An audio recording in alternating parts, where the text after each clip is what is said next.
California Growers Association, to talk to us about the latest updates on the state SB 94 and what that means for us here. It's been a big year for us. We've had a lot of change here in Trinity. We've got a pro-cannabis planning commissioner there, appointed last year. We've got Bobby Chadwick for supervisor, I don't see her yet, who definitely wants to see the cannabis businesses prosper here.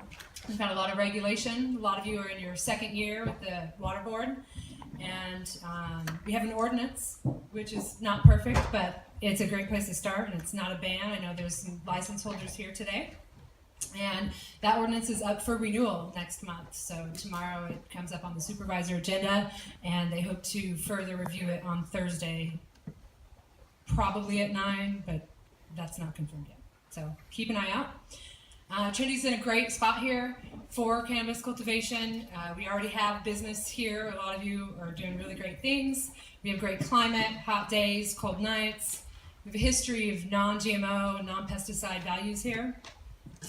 We're in the Emerald Triangle, which is great for us for marketing. We don't have the mold that so many of our westerly neighbors have. We have a new planning director who is moving this thing forward and really interested in helping people get through the process, and has been facilitating communication with different agencies and the farmers and trying to move things along. We've got a lot of great farmers here who love this plant, create great product and medicine. I've been to a lot of your farms, and there's a lot of really beautiful places out there. So there's a lot of opportunity, I think, for Trinity to move forward in the new legal California market. It's not going to be easy. It's going to be expensive. I'm sure a lot of you have already spent a lot of money coming into compliance. There's going to be further land restrictions with new water board rules. We're just going to have to be better stewards of the land, really, and set a good example. There's going to be a lot of hoops and deadlines. And the quality is going to have to be top shelf. It's just going to be impossible to compete in the California market if it's not there. And there's not going to be any halfway. Everybody's going to have to go all the way forward with compliance. But it can be done with a lot of hard work and some good luck. And we support California Growers Association. They are our voice in Sacramento for farmers and other cannabis businesses, and maybe our voice in DC someday. So thank you, Hezekiah. I'm going to get started. Thank you.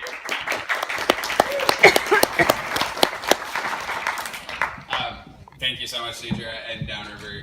It is an absolute pleasure to get back out here to Trinity County, and I appreciate the opportunity to do it. And to all of you for coming, I'm going to sit down, and we'll make it like it's like a monologue play or something for the first few minutes at least. And what a beautiful venue, beautiful county. I think everything Deidre mentioned in the opening comments there is spot on. You know, I was born and raised over in Humboldt.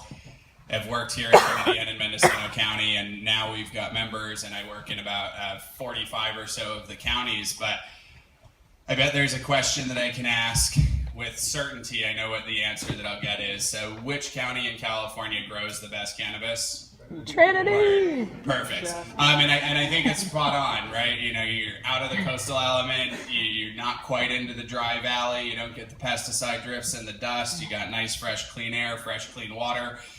Tremendous opportunity. I don't need to tell you that. Tremendous quality of life. Don't need to tell you that. But the flip side of that opportunity is the responsibility. And I think, you know, that responsibility to be compliant and jump through the hoops, but also the responsibility to be good stewards, both of our community, natural resources, and of this, you know, this place. And unfortunately, in California, compliance and stewardship are not always hand in hand. One of the things I tell the folks in Sacramento over and over again is, look, we don't mind following rules if the rules make sense. Tell us what you're trying to achieve, then tell us what the rules are, and we'll do it. They're getting better, but there are still some rules that maybe don't make the most sense. And so today, we're going to run through SB 94 by way of brief background. Everybody remembers that Proposition 215 passed back in '96, and then there were really no rules until 2015 when the the Medical Marijuana Regulatory and Safety Act, was passed. The MCRSA only lasted about 9 months before the MCRSA, the Medical Cannabis Regulatory and Safety Act, replaced it. That was in mid-year last year, about this time last year. And then the AUMA, the Adult Use of Marijuana Act, of course, passed by the voters in November. And so what the governor did was spearhead an effort to sort of fold all of those together into one legal framework. And that is what SB 94, the medicinal and adult use Cannabis Safety and Regulation Act is. It's that finished product of, well, far from finished product, but it's the foundation. It's all of the rules, all of the everything folded into one place. I've sort of used the building a house analogy. I'm sure a fair amount of you guys have built a house or built a structure of some sort. If the foundation's not square, it's not worth going further. If it's not level, you might as well start over. The house isn't done yet, but this is the square foundation. This is the foundation that everything is going to be built on. Like it, love it, hate it, it is what it is. Not necessarily here to discuss what's in it, whether it should be or shouldn't be, really here to get you up to speed because you've got 5 months until applications will be accepted by the state. And that really is what it is. So there's pieces of it that I think are horrible, that I despise. There's pieces of it that I love, that we fought long, countless hours for, but it's all there and it's all the law. And you're in this room, so you're probably trying to make a future out of this. Means you should probably know what's in there.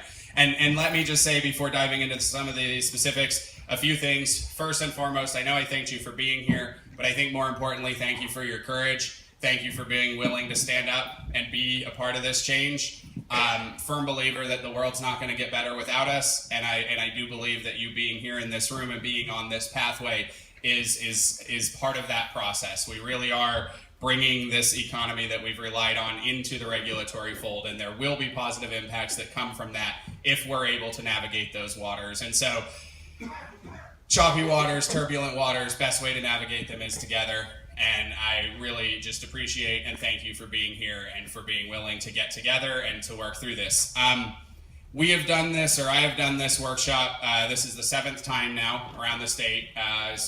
San Diego and north. What I found is that the less time that I talk, the better. The more of your questions we take, the better. And so this document is here. It says draft all over it. I'm sure you've noticed. If you don't have one, there are some extras floating around.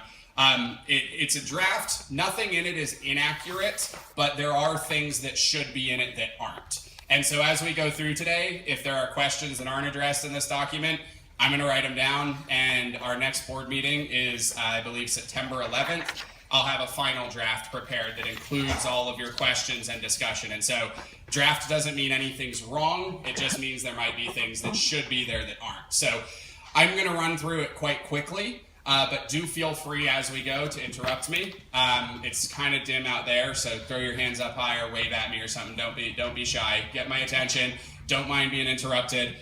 But I'm going to run through the high points, and then we'll get into some of the finer details, and hopefully leave you at the end of today with a better sense of what to expect from the state. Sound like a reasonable way to spend a couple hours? Mm-hmm. Awesome.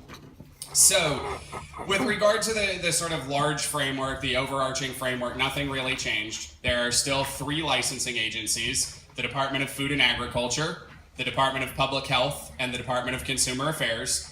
They will be issuing a total of, at this point, there are 23 different license types that are either in law. There's 20 that are in law. There are 3 that have been proposed in the regulations.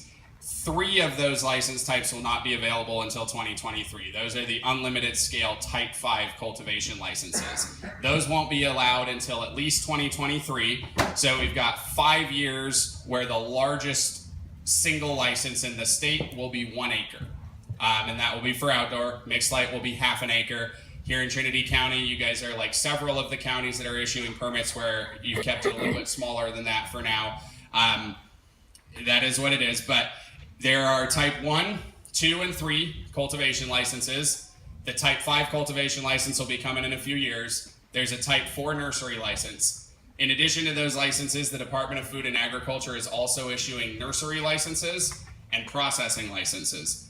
It's important to note that if you have a production license, a Type 1, 2, or 3 license, you can do nursery or processing provided it's your products. You can't make clones and sell them to folks. You can't make pre-rolls out of your neighbor's trim, but you can do all of that for yourself, provided you have land use clearance for it. And so any one of those licenses, nursery, production, or processing, is all inclusive if you have a license from the Department of Food and Agriculture. The distinction here is if you only have a nursery license, you can only do nursery. You can't bring products to flower. Well, you can bring them to flower for seed, but you can't bring flower to market, basically. And so pretty inclusive licenses there. The Department of Public Health will be overseeing manufacturing. There are 2 licenses in state law. There's the Type 6 and Type 7, volatile and non-volatile extractions. Nothing has changed. What has changed slightly is the proposal of 2 new manufacturing licenses, one for packaging and one for infusion.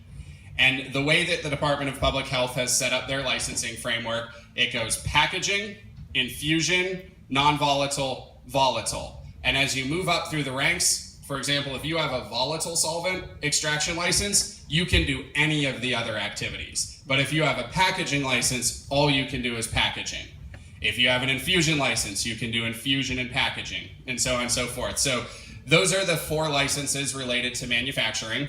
Some of you may remember last time I was out here, it's been more than a year since I've been to Trinity County, you guys. We've got to fix that going forward, okay? Can I come like at least every 6 months? Regardless, last time I was out here, we were down in Hayfork. And, we talked about the goal of ensuring that perhaps bubble hash, but most definitely dry sieve keef would be considered an agricultural product and you'd be able to make it on the farm. Fortunately, we lost that fight.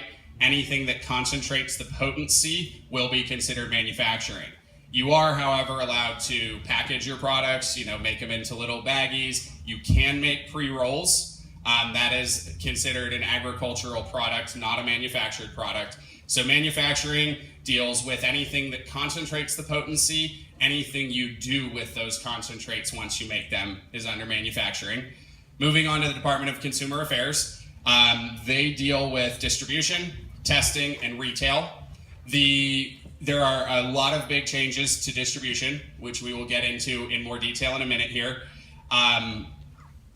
No significant changes to testing. We can talk a bit about that, though I think I'd rather delay and wait until we get the final regs back from the Department of Pesticide Regulations. And there's about 6 agencies that are all working on the testing regs, and I think it'd be appropriate to talk about those later. What I will say is that the testing regs, in our opinion, are science-based. Unlike a lot of the testing regs around the state right now, Berkeley really stands out as an example of a non-science-based reg where they just do a basic plate count. If there's any bacteria, the product fails. It's like, you guys, come on, have you ever heard of beneficial bacteria? There's so many beneficial microbes. And so the state regs have proposed actually only testing for 8 subspecies of bacteria, specifically identified harmful bacteria. Mold is allowable at up to 5% by weight. Yeah, yep. So, I know when I was on the farm, I spent a lot of time doing mold checks, and apparently the state is a lot more lenient than we were. We tried to be at like 0% by weight. 5% is pretty significant. It turns out a lot of molds aren't terribly harmful. Some molds make poisons that are harmful, and so rather than testing for the mold, the testing will be for the poisons that the mold makes, which is somewhat, I don't know, that maybe not true from the science folks over here. True-ish? All right. I saw skeptical looks. This is what Department of Public Health has told to me. Like I said, interrupt me if you got something. I'm totally not shy about being corrected. So testing we'll talk about in more detail later. 2 things I want to note on the pesticide analytes. Just because it's organic, it doesn't mean it's okay. 2 specific ones. The active ingredient in neem is pretty toxic to aquatic species, and so there is a threshold on neem oil. Just because it's neem oil and it's organic, it doesn't mean it's okay to spray it. Strongly recommend figuring out that threshold early. Thankfully, neem's not a systemic, so it's not something you're going to get from your clones, but it is something to be mindful of. And secondly, and I hate to say it, but pyrethrins, which are so very commonly used and have been perceived to be so harmless historically, Turns out when you burn them, they actually do pretty funky things to your brain, in addition to having, again, pretty severe impacts on aquatic habitat and fish species. So be very mindful going forward that just because it's a pyrethrin or a neem-based product, it doesn't mean you're in the clear. In fact, the thresholds on the pyrethrins are pretty darn low. We just got a good study back from one of our science committee members that indicates that cannabis actually produces pyrethrins at as high as 2.8 parts per million. The threshold to fail is 5 parts per million, meaning naturally produced pyrethrins in the cannabis itself could account for half of your allowable amount. So be mindful of that. On the retail front, major change here, non-storefront dispensaries will be allowed. You can have a delivery service now. Under the previous iterations of the law, delivery services were outlawed. That is acceptable under the new form of the law. To put some sidebars on it, you will need a commercial location that is permitted. It's not, this isn't get a pickup truck with a camper and put a duffel bag in the back of it and drive around with the Weed Maps account. It's, legitimate business with a facility, but there are a lot more available facilities to do delivery from than there are to do storefront dispensary. As you guys, I'm sure, know, there are a limited amount of storefronts, especially in rural communities. So this could be quite helpful. You can also be a grower and a delivery service, or something that we'll talk about later. You and a number of your neighbors could form a co-op, and the co-op could be a delivery service. And so when we think about crashing prices, right? Raise your hand if you know the price is going to crash. All right, good. I'm so stoked that a number of hands didn't go up. The price crash isn't inevitable, for one. The price never crashed for wine, and so we could emulate the wine marketplace. But secondly, when we talk about the price crash, we talk about a commodity price crash. We're not talking about a price crash at resale. The price to the consumer remains pretty static. And so a small grower may not be able to meet their needs economically selling wholesale. And so I do strongly encourage, start thinking creatively about how to get some of those retail prices. The third component of retail that's especially exciting to me, and something that I think can also help with this, is that events that allow for on-site sales and or consumption are not prohibited.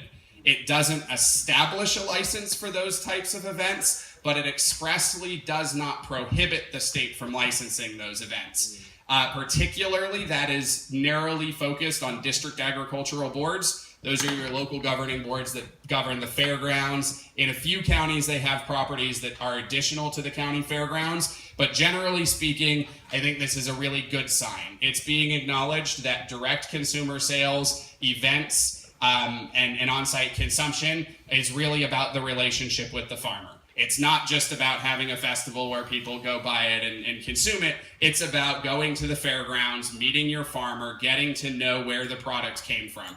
It actually plays, I think, quite nicely into several potential business plans that folks might consider.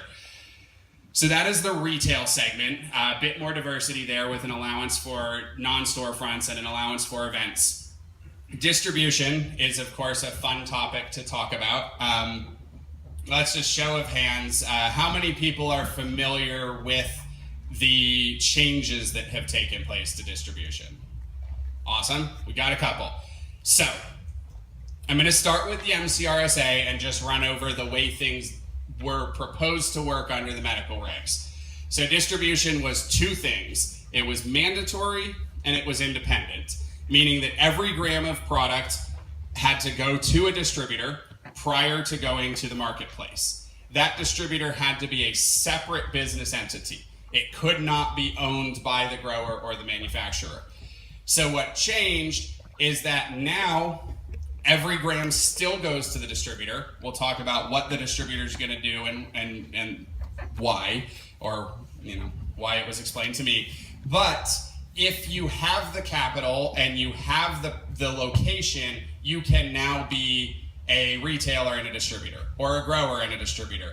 And so for a lot of the smaller folks, personally, I think this is worse. Because now you're competing with larger folks that are their own distributor, but you're still forced to use an independent distributor. I think we've actually created a bit of a competitive advantage for better capitalized businesses. That's unfortunate. We fought pretty hard that type 1s and 2s would be exempt from distribution requirements. We did not get there on that. We will keep on pushing on that front. We did get co-ops, which we'll talk about co-ops in a little bit. So the distributor can be integrated. If you have the means to integrate that into your business model, you are now allowed to do that. Might be good for a dozen or so folks here. Maybe if you have roadfront access, to think about adding that to your business plan and look at ways that you could work with your neighbors cooperatively. You're not, just to put it bluntly, you're not going to be able to get the necessary permits and licenses. You know, we talked a bit about land use challenges at the beginning. You won't be able to permit and license a rural distribution facility. You know, you'll have to be on grid. There will be video surveillance requirements. It'll require a lot of the things that are otherwise prohibitive for rural folks. Thankfully, none of those things apply to cultivation. We were successful in that, but just be mindful that distribution didn't go away. Product still has to go to a distributor. If you're not your own distributor, you still need to meet a distributor. So what is the distributor going to do with that product when they have it? The first thing they're going to do in your company, while you're there, in your presence, they're going to inspect the product, they're going to take an inventory of what's there, and they're going to basically put a tamper-proof seal around the entire lot. Maybe it's, you know, a 3-pack and you've got 3 bags, they'll put a seal around it. Maybe it's a pallet of pre-rolls. Whatever it is, they're going to look at it, you guys are going to take an inventory together, and they're going to hold it. An independent testing lab is then going to come and take a sample of it. The sample rates will be determined. They came up with a sample rate and procedure for flower, but they don't have them for all the product types yet. So they're still working through the specific methodology on sampling.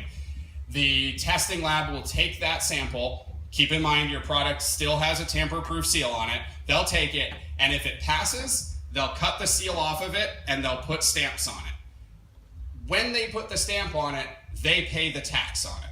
So the distributor is doing 2 things. They're making sure that every product is inspected, tested, and taxed before it's released into the commercial marketplace. Once it has that stamp on it, then it's a commercial cannabis product. Then it's free to move around in the marketplace. Up until that point, it can only move around basically within your dominion as a licensee. You know, and even that, unfortunately, is up for interpretation. The MCRSA was very clear that a cultivator could transport product to a manufacturer for further manufacture, could transport product to a distributor.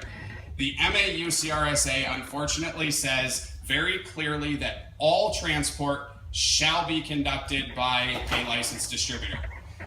We are not at all thrilled about this. We are trying to solve this by the end of the year. There's been a lot of celebrating about the progress that was made on distribution. From my perspective, representing so many smaller rural businesses, I actually think we lost ground on it.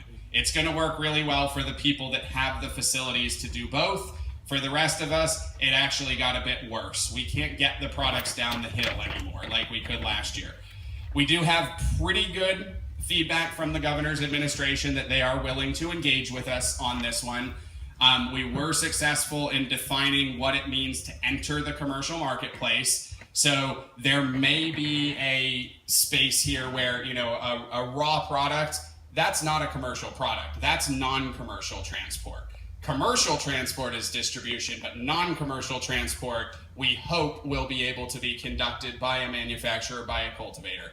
That is our highest priority for the remainder of the legislative session. The legislative session does end in September 15th. So if we're unable to change that by September 15th, I would unfortunately start making arrangements to have a third party move product off the farm. Not my favorite thing. But the distributor will now be paying, as I mentioned, they will pay the cultivation tax. So the cultivation tax has moved downstream. It is now a production tax. The rates are still the same, just over $9 an ounce for flower, just under $3 an ounce for leaf. How many people divide their harvest into flower and leaf? Are those the correct categories? So I was thinking like, hey, we've got flower, we've got trim, we've got shake, and then we have leaf, and then we've got stems. And so we have communicated this to the tax. They're not the Board of Equalization anymore. They are now the Department of Tax and Fee Administration, and they are considering 2 new product types, a whole plant product type, and then a fresh tax rate. And so if you are willing to weigh your product within 2 hours of harvest, you can get what we're proposing, a 90% tax reduction if you use the product in its fresh form. And so instead of $9, you'd be paying about $1 an ounce for fresh products. Yes, please. A question about the state fees, and was there any effort to make that a percentage of the sale value rather than a flat fee, because there's different grades of cannabis, right? Something's going to sell for maybe $2,000, something's going to sell for $500, but they're going to be a tax at the same. So just real quick to split hairs, fees and taxes are different. So the tax rates, were there efforts to make it a percentage-based tax? We actually strongly oppose a percentage-based tax. A percentage-based tax discourages value-added products. If you pay a flat $10 an ounce and you sell it for $100, you're paying effectively 10%. But if you still pay that $10 on a $200 ounce, you're only paying 5%. And so flat rate taxes actually incentivize value-added products, which we see as being core to our primary constituency. Small scale growing of commercial grade product is probably not going to work anymore. That's going to happen in the flatland. There's over 100 acres of permitted farm in Yolo County alone. And so to make it work in the hills, to make it work on a small cottage specialty scale is going to take a value added product. The flat rate tax actually incentivizes those folks and gives them more margin. So we did not support the value-based proposal. The downstream tax is a rate-based. It's a 15% rate. And so we're not only paying the roughly $10 an ounce, we're also paying 15%. So there's way too many taxes, but with regard to the cultivation tax, we went the other way and held on to this flat rate tax for value-added purposes. Of course. Let's see here. Could I ask one more question? Yeah, please. So this is the fun part. At some point, I think it was the MCRSA, there was the distinction that you couldn't hold multiple licenses. Is that still the case? So if you're a cultivator, you can't do manufacturing, etc., other than a certain percent, like 10% or something like that? So with the exception of testing, there is not currently an exclusion on cross-licensure. You can hold any and all licenses short of the testing license. The testing license has to be completely independent.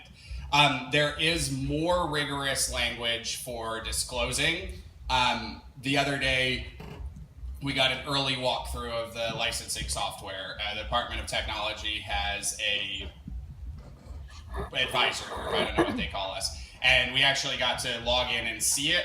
And the first screen you get to is every single person or entity that has a stake and an interest in the business. So you can cross-license, but they will be looking at it very, very carefully for the purposes of collusion and price setting and market manipulation. But there are no restrictions. And so from a smaller business's perspective, if you're going to hold a license or two, I wouldn't worry about it at all. Big, complicated entities may be a little bit more of a concern, but no restrictions with the exception of testing. If your local government doesn't have that license type available, can you still get that license from the state? Sort of. So let's talk about local licenses real quick. Everyone remembers the MMRSA and the MCRSA said you needed to have a local permit, license, or other authorization before you could apply for a state license, right?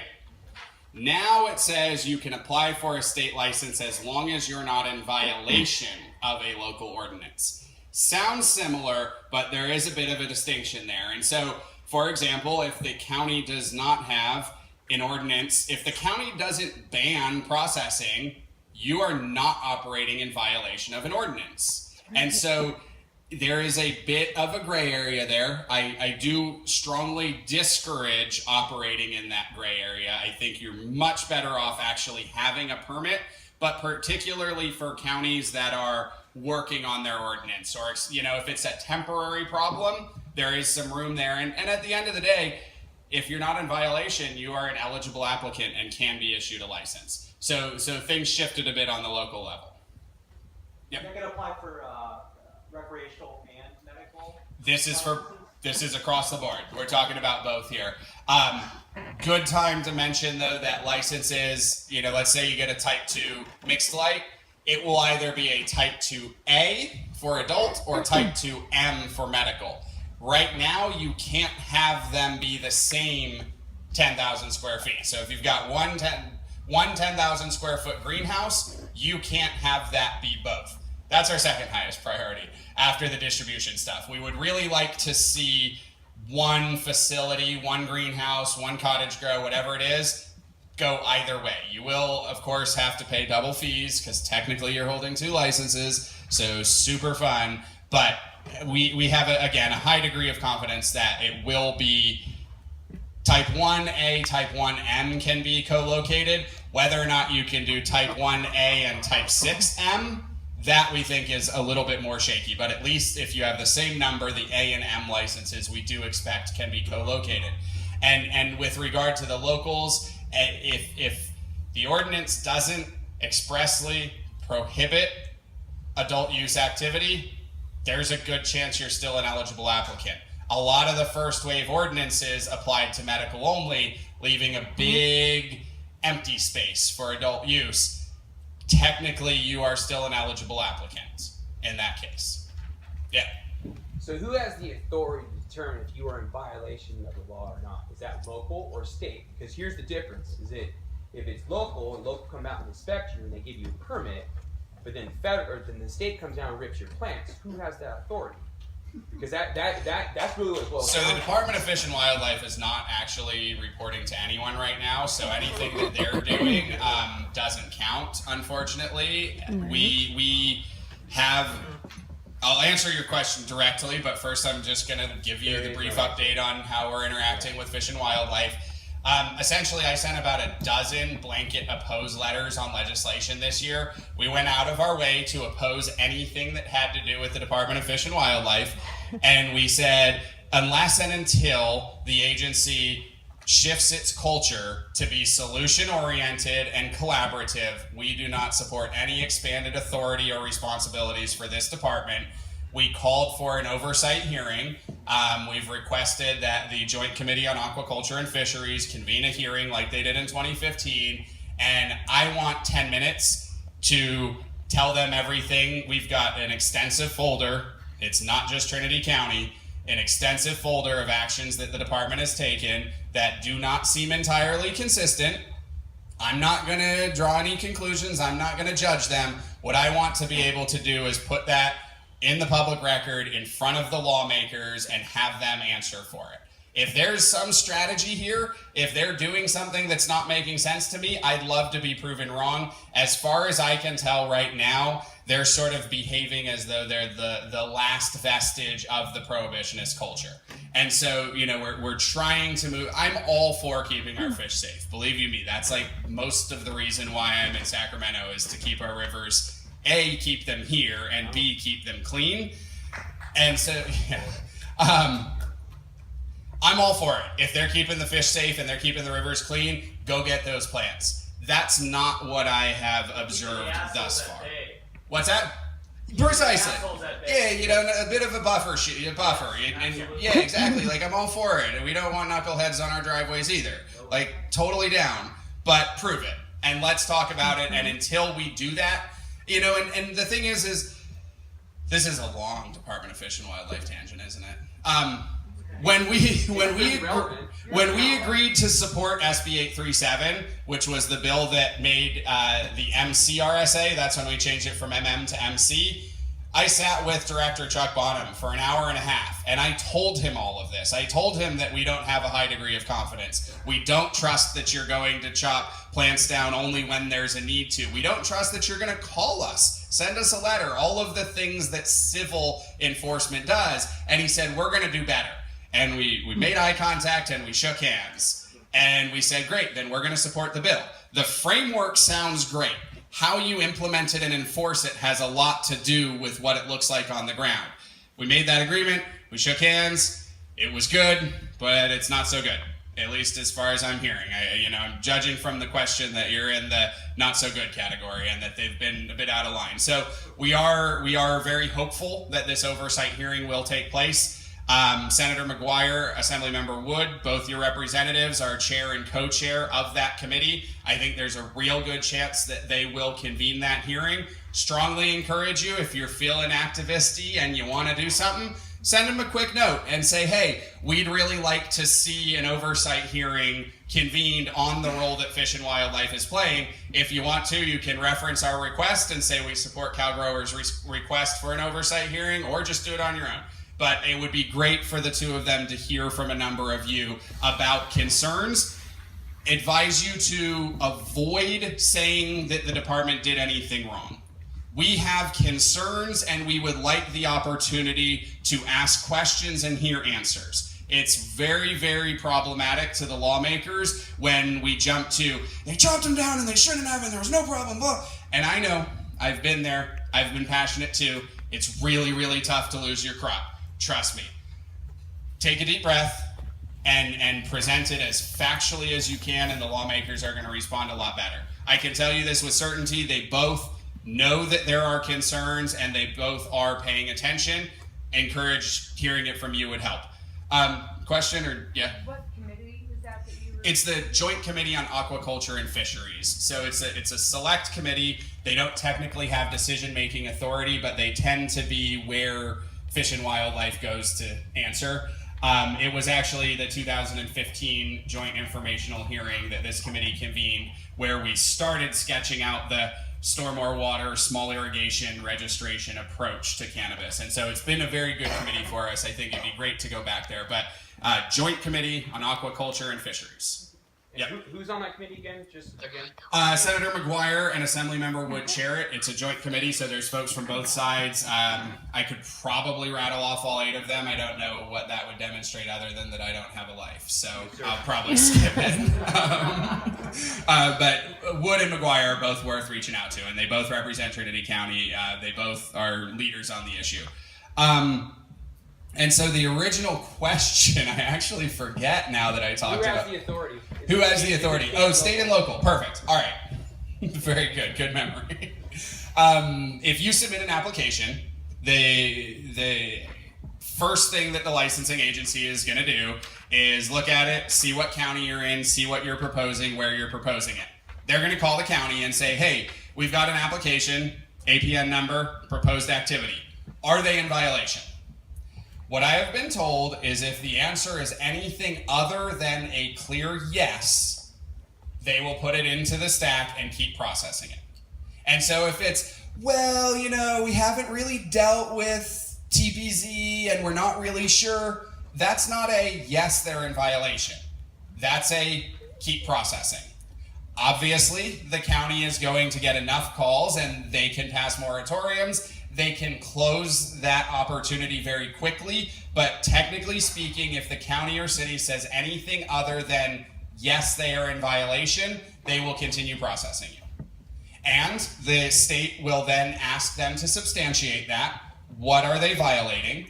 And the county or city has 60 days to provide that to the state. If that is not provided to the state in that 60-day window, the state will continue processing the application as though it were a qualified application.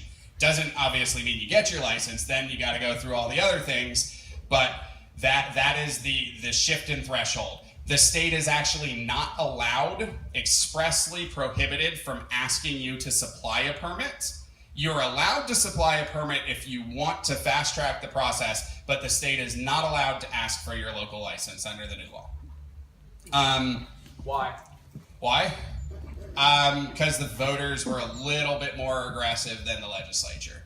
Cities and counties have a tremendous influence in Sacramento, and you want to talk about the state constitution for a minute?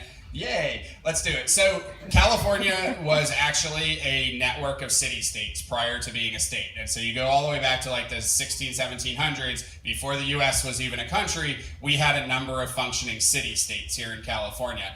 In order to bring those city-states together into a coherent state, the Constitution made tremendous concessions to the local governments. And so Police power and home rule are two sort of constitutional bedrocks in California. Very different than most other states. The relationship between state and local in Illinois is very, very different than the relationship between state and local here. We were founded on some relatively libertarian tenets, and we had this system of city-states. So the voters have the ability to be a little bit more aggressive. Technically, constitutional amendment, right? That's the initiative process can amend the Constitution. And so the voters actually had more authority to push that issue a little bit further than the lawmakers did. So because Prop 64 had that threshold, the lawmakers were able to continue with it. Local licenses, we were talking about taxes. I don't even know. There's so much fun stuff, isn't there? Can I ask one more question? Yeah, please, totally. So, do you have a kind of like a model local ordinance that you might suggest? I think one of the challenges right now faced here in Trinity County is an urgency ordinance was created that actually created a commercial cannabis license. But one of the factors with DFW that they're claiming is commercial is not allowed until January of 2018. So you're allowing them to do something that's not technically legal at the state, which has given them kind of the way that, boom, we can come in and do this. So how have you seen, I guess, localities kind of help with the transition without permitting something that's not really permissible yet under state law? So, unfortunately, I need to take a deep breath because I sometimes speak candidly about fish and wildlife, which is a good thing, but there's a way of being respectful. As I mentioned to you guys, if you're going to call the lawmakers, deep breath. Department of Fish and Wildlife has not read the Board of Equalization, which is now the Department of Tax and Fee Administration's memo. Sales constitute commerce, and collectives have been determined to be sales since 2012. So commercial activity is not actually disallowed. Right now, the commercial activity has to be not for profit, but that's still commerce. And so this is where I say the Department of Fish and Wildlife in some ways feels like sort of a remnant vestige of prohibition culture, because they're just saying things. They're just justifying their actions. They're not actually basing it in reality, unfortunately. And so to answer the question more directly, we do have sort of template language, but every county is different. The cities and counties need to ask themselves a few things. What licensed activity is appropriate on what parcel sizes in what zoning districts? That's really the formula for how a local ordinance gets put together. I don't know if you know, but every single county is different. I mean, Trinity and Tehama don't even have the same land use, let alone San Bernardino and Trinity. And so to put together an actual template, we determined it was a waste of time. We do have sort of a framework template that helps the local government plug into that activity. But the commercial activity argument is actually, it's not true. This is one of those things that I'd like them to defend in front of the lawmakers. I want them to cite where, and I'll bring the Board of Equalization report from 2012 that determined this was sales, etc. I want them to have to defend that in front of the lawmakers, because I just don't think it's true. So, unfortunately. But they've got the equipment and, they've the machetes and chainsaws and chippers and all that stuff. So, I guess at the end of the day, chainsaws still cut plants down, regardless of whether they should or not. And the guns go a long way toward making us feel like this whole not criminals thing isn't really all it was cracked up to be, right? Wasn't that the point? Weren't they going to stop showing up unannounced with guns? I thought that was why we did this whole thing. It was like Afghanistan. Oh, have you been there?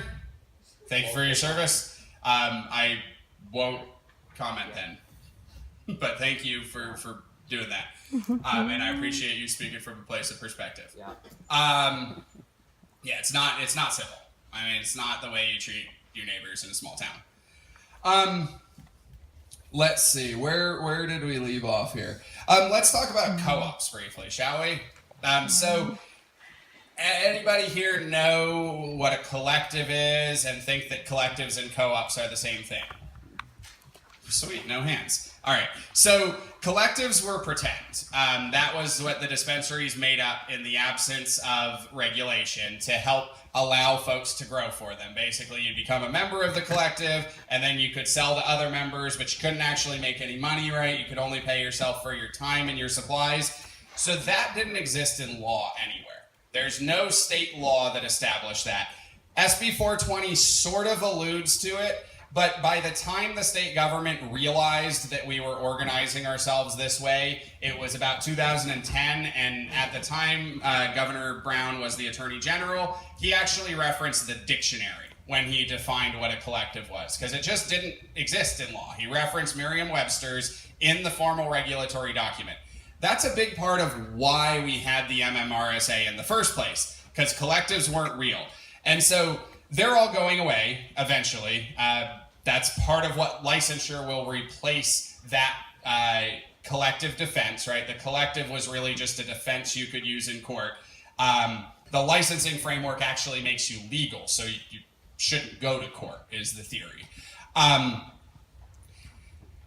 Because of that, when we started advocating for cooperatives in Sacramento, everyone said, oh, co-ops, no, those are the things we're making go away. And so I just want to make very clear before we talk about cannabis cooperative associations that we are not talking about collectives. We're talking about a brand new legal entity that has never existed before in California or in the world, frankly. It is a cannabis cooperative association. It is modeled largely on the agricultural cooperative associations, but it's a tad bit different. And so one of the things that we pushed for was the inclusion of anti-monopoly, antitrust language, right? We wanted to avoid monopolization of the marketplace. And so what does that mean? What is sort of the antitrust framework look like? Well, it requires that if you're a farmer and I'm a farmer and we're separate farmers, we can't set our prices together. If we sit down and say, hey, I'm selling, Blue Dream for 22 this year. Yeah, right. Sour diesel for 22 this year. We've just committed a crime. We as separate entities need to be competitive in the marketplace. That's one of those sort of core tenets of capitalism, is the competitive nature of the marketplace.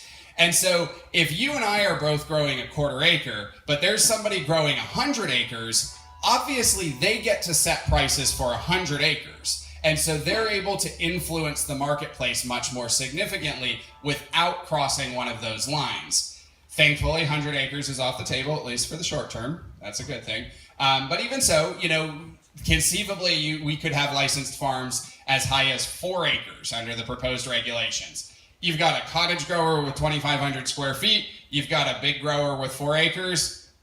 Tell me who's setting the prices in that market. No surprise. So the cooperative association changes the rules a little bit. The cooperative association allows independent producers to basically join forces and behave as a larger entity. So if you and I were both members of a co-op, we could say, hey, sour diesel, 22, word, that's our wholesale price. We could also at the front of the year say, look, we had way too much sour D last year. Grow less, let's grow this instead. So you can coordinate your crops, you can coordinate your marketing, you can take on capital together, you can own and buy facilities together, and I think very importantly, and what I'd like to strongly encourage everyone consider carefully, the cooperative can hold licenses. And so in order to form a co-op, you need 3 natural persons, that's a real actually you, not a corporate person, a real actual person who is licensed to be a producer, a type 1 or 2 only. This is not available to type 3s currently, so type 1 or 2 license holder, and you need 3 or more of them, get together, form the co-op. Once you do that, that co-op can then apply for a separate license. Not a lot of farmers on the Hill that I know have commercial facilities down in town. A couple, but not every one of them. If you are not allowed to trim your product on the farm because of accessibility issues, because of land use restrictions, that's going to be really, really problematic if you have to pay somebody, perhaps, to rent space in their processing facility. Or worse, pay them to process it. I mean, I'm pretty obsessive compulsive about my trim job. It was when I was still a farmer. The thought of having somebody else do that blows my mind. The co-op could be the processing center. So if you found a warehouse in town, you might not be able to afford it on your own. Maybe 10 of you guys can get together and afford it together. Bingo, cooperative processing. Get your distribution license. Get your delivery license. All of a sudden, you've created a vertically integrated, pretty sizable, you've got this scaled up entity that's going to be able to realize all of those efficiencies of scale, but there's still a dozen independent farmers behind it.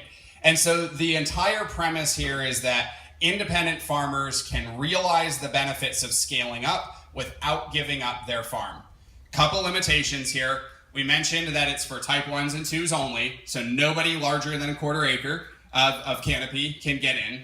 And secondly, cumulatively, you can't grow more than 4 acres. And so it's capped on par with the rest of the marketplace, but you and up to 71 other cottage growers or 35 other type 1s or 15 other type 2s could form a co-op together and could then be your own distributor, your own manufacturer, your own retailer. Honestly, in my experience, it's what we kind of have already organized ourselves to look like. At least we're down in Southern Humboldt where I grew up, my auntie had the trimming and, my uncle had the manufacturing, and we were all that was what we looked like anyway. Now there's a legal framework for that. Very, very important to note that if you do not form one of these entities and you keep doing those things that we talked about, determining your prices together, managing your crops and what you're planting together, those are real and serious crimes. Collusion is not a joke. You don't want to collude. Don't set prices if it's not a member of a co-op. Don't talk about what you're selling things for. We saw in 2014 a number of Washington state cannabis growers, actually some of the few legacy outdoor growers that made it in, got in trouble. Several of them lost their licenses and are no longer in business over this exact thing. Yes? Can co-ops work with other co-ops? Co-ops can work with other co-ops. There are slight limitations on what that would look like. For example, the suggested wholesale price would need to be set at an individual co-op level. Owning a processing center, you could have 4 co-ops that would, like Hayfork, you probably have 25 acres in the Hayfork Valley. That's probably 6 co-ops, but all 6 of those co-ops could cooperate to own a processing center. But stay away from the wholesale pricing. That's the one that's really sticky. But at least up to 16 of you guys can. So it doesn't solve the problem, but it does give us a pathway. This was our highest priority in negotiating the trailer bill. They told us it was impossible. They told us there was no way. Number of agricultural stakeholders told us that we were crazy and that we weren't actually farmers. And you've heard it all before. But we went through it all again. And at the end of the day, we got 75 votes on it. So, I'm done listening to the haters, as they say, and I will be only listening to positivity from here on out. Question? Yeah, excuse me, Rick. Yep.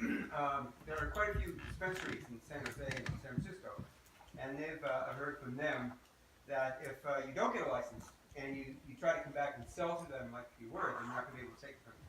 That is true. Can you guys all hear the questions, or should I repeat them? There's a microphone. Oh.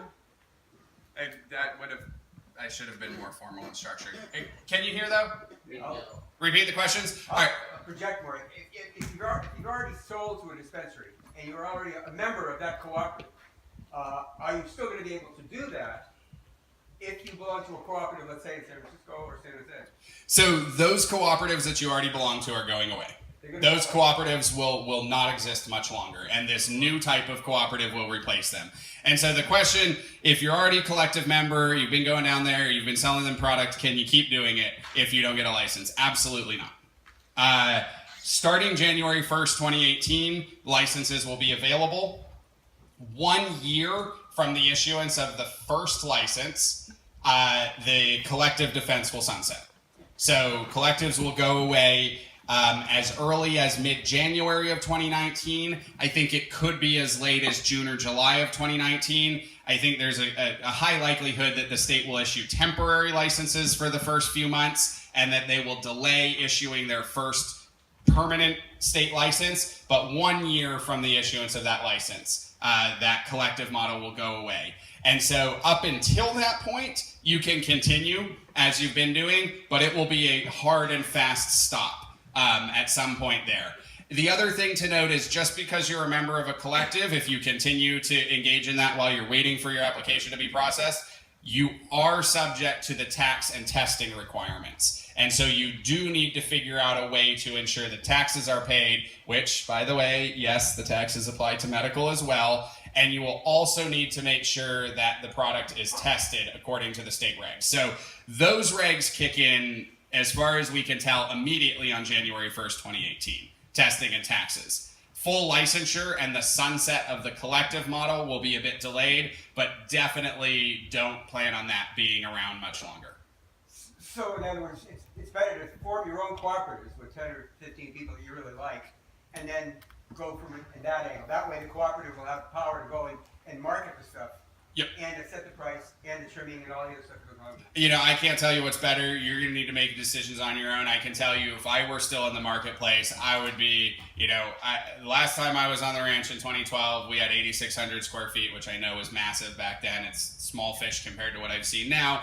Nonetheless, that was like as much as I could handle. I would not ever want to grow more than that on my own. And the reason I want to be a business owner is to work for myself. It's not to manage a bunch of employees. So I'd be looking for 16 or so other type 2s to form a co-op with. You could do your branding together. You guys just over the border here, Emerald Family Farms may be looking to go this route. They've taken a cooperative approach to their marketing. True Humble, you can think of some of the marketing initiatives that are starting to emerge. But yeah, you can do all of the things with your colleagues. You can be in the driver's seat basically of the business at that point. The existing collectives and co-ops, those are going away. The dispensaries, in other words, are going to go away. The dispensaries will be licensed retailers. And they may also be licensed growers, in which case they'll grow for themselves, but a lot of them will be licensed retailers, and they will need to source product on the open market. And so, what we had before was sort of an opaque market where you didn't really know what was going on, and it was usually one person we were trying not to know too much about each other, frankly, and trying not to keep too many records, because that was a great way to have a bad outcome in court. These days, it will be very transparent. You will be able to go to all of the retailers or your agent, your distributor, whoever it is, can go to them all, shop them all, just like any other product. Open marketplace, transparent open marketplace. And so that's really the major shift that's taking place in this sort of 3-year period, is from that opaque, closed loop, sort of shadowy market, transitioning to a transparent, open marketplace. So there's no real protection for somebody who wants to sell through a dispensary if you haven't got the license. The dispensary would lose their license if they acquired unlicensed product. And that won't kick in until a little bit later, though. Like I said, there will be a limited scope defense for the first year or so, but mid-year, second year, if you're not licensed, you can't sell it in the regulated market. Yep. And so we had one here and then one back here. Yeah, but any restrictions on being a member of multiple co-ops? Unless it's expressly written in the contract. It's not. I hadn't actually thought of that. One doesn't guarantee it. Right. No, and if one is your processing co-op and one is your distribution co-op. No, like 2 distributors. Like I'm a member of. Right. Yep. But I was considering an Emerald Family Farms. Right. So neither has an exclusivity contract. Yeah, no, and I don't see anything in state law. I'll be honest with you, I think that was an oversight, and I wouldn't be surprised if it changes, but at the time being, no, nothing prohibits that. I will not mention it to anybody. Yeah. What's up? I just have a question, since you brought up EFF, just out of curiosity, their cultivation space downtown will not be able to obtain a state license until at least 2023, or because of the fact that they did do the co-op approach, since it's multiple farmers consolidated through the RRR program into one location, they will be. I am not going to speak to specific Okay, projects. all right. What I will say is that I have been on several panels with Amber Morris, who runs the licensing program for the Department of Food and Agriculture, and the question has come up, What about this project? It's 7 acres in San Luis Obispo, or what about this 16-acre facility in Monterey? And her response is very simple. If it's out of compliance, it won't be licensed. Currently, the proposed regulations, it's either 8204 or 8205, says that the department shall not limit the number of licenses issued to an applicant unless the cumulative acreage exceeds 4 acres. And so there will be a limit on any applicant receiving a license over 4 acres. Co-ops also have that same limitation. So the fact that a co-op forms and has 8 acres, that's too much even for a co-op for the immediate term. If it's already permitted, I think there's a good chance that, it'll keep getting grown. It just may be that there needs to be some more complexity in the ownership structures. But Amber is not shy about saying that if it's too big, it won't get a license. That's that. So, yep. Is that acre size based upon all the space that's being used to process marijuana, or is that just the size of the property itself? It's the size of the canopy, actually. And so the 4 acre limit is the size of the canopy. Canopy does not include your on-site propagation. So if you've got mothers and a veg room, it actually only includes plants after they've started flowering or been flipped to flower, or the spaces where plants will be flowered. And so if you're going to do on-site propagation, and I know this is a pain from the water board's perspective, but you would need to have a separate greenhouse or hoop house for propagation. And you would have to say in your license application on your site plan that you will never flower products in that structure. If they show up and find flowered products, that's actually one of their severe penalties. They've got minor, moderate, and severe. Flowering plants in non-flowering cultivation areas is a severe infraction. You could lose your license for it. So it doesn't include processing, doesn't include drying, it only includes flowering. That's your 4 acres of flower. So 4 acres of flowering, that's it. Bingo. Wow. Done, full stop until 2023. Gotcha. Let's jump over here and then we'll move into the middle. Was there a definition on what a flowering plant is? Yeah, and it's super confusing to me. I don't even really understand it.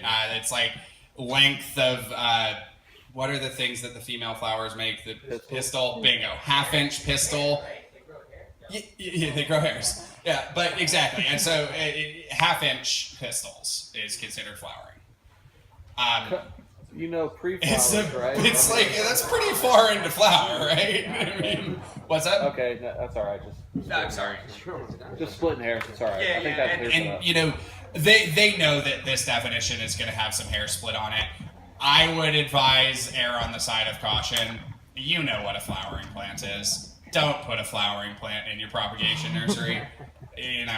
Just and I would be above and beyond. I would have my greenhouse where I planted my teens that then flowered, and I would have separate somewhere else where I did the clones. And I don't know, grow seeds. I think there's going to be a premium for seed product. Yes, please. Just are you going to cover the micro business? I've heard some dispensaries say we're going to switch to that model. Yep. So we're kind of cutting out the small farmers selling to the dispensary. Yep, I just got distracted talking about all this other stuff, but yeah, let's wrap up this little round of questions here on co-ops and whatnot, and then I'll dive into the micro a little bit. Here-ish? No, there's definitely, yeah. For seed companies, or potential for having seeds of a sellable product, you have to have males on site, and males flower, but they don't have pistils. Right. So is that considered propagation space with flowering? Yeah, allocated.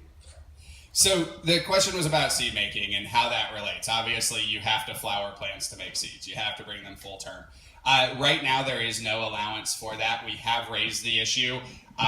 I wouldn't be surprised if the next set of regulations, so actually great time to check in briefly on procedure. So the law was passed last year. They started writing regs. You guys all reviewed the regs this spring, right? And so those regs are going away. This is the new law. They're going to issue new regs. I bet you the new regs have a little bit more definition about seed production. For folks that are nurseries that are doing seed production, we know with certainty that they will not be able to sell any resin or oil-based products. They will have to generate revenue exclusively off the sale of seeds, or clones or cuts or whatever. For folks who have a production license, who are allowed to produce flower and pass them across the threshold into the commercial marketplace, we expect that the spoils from seed generation could be used to generate some revenue.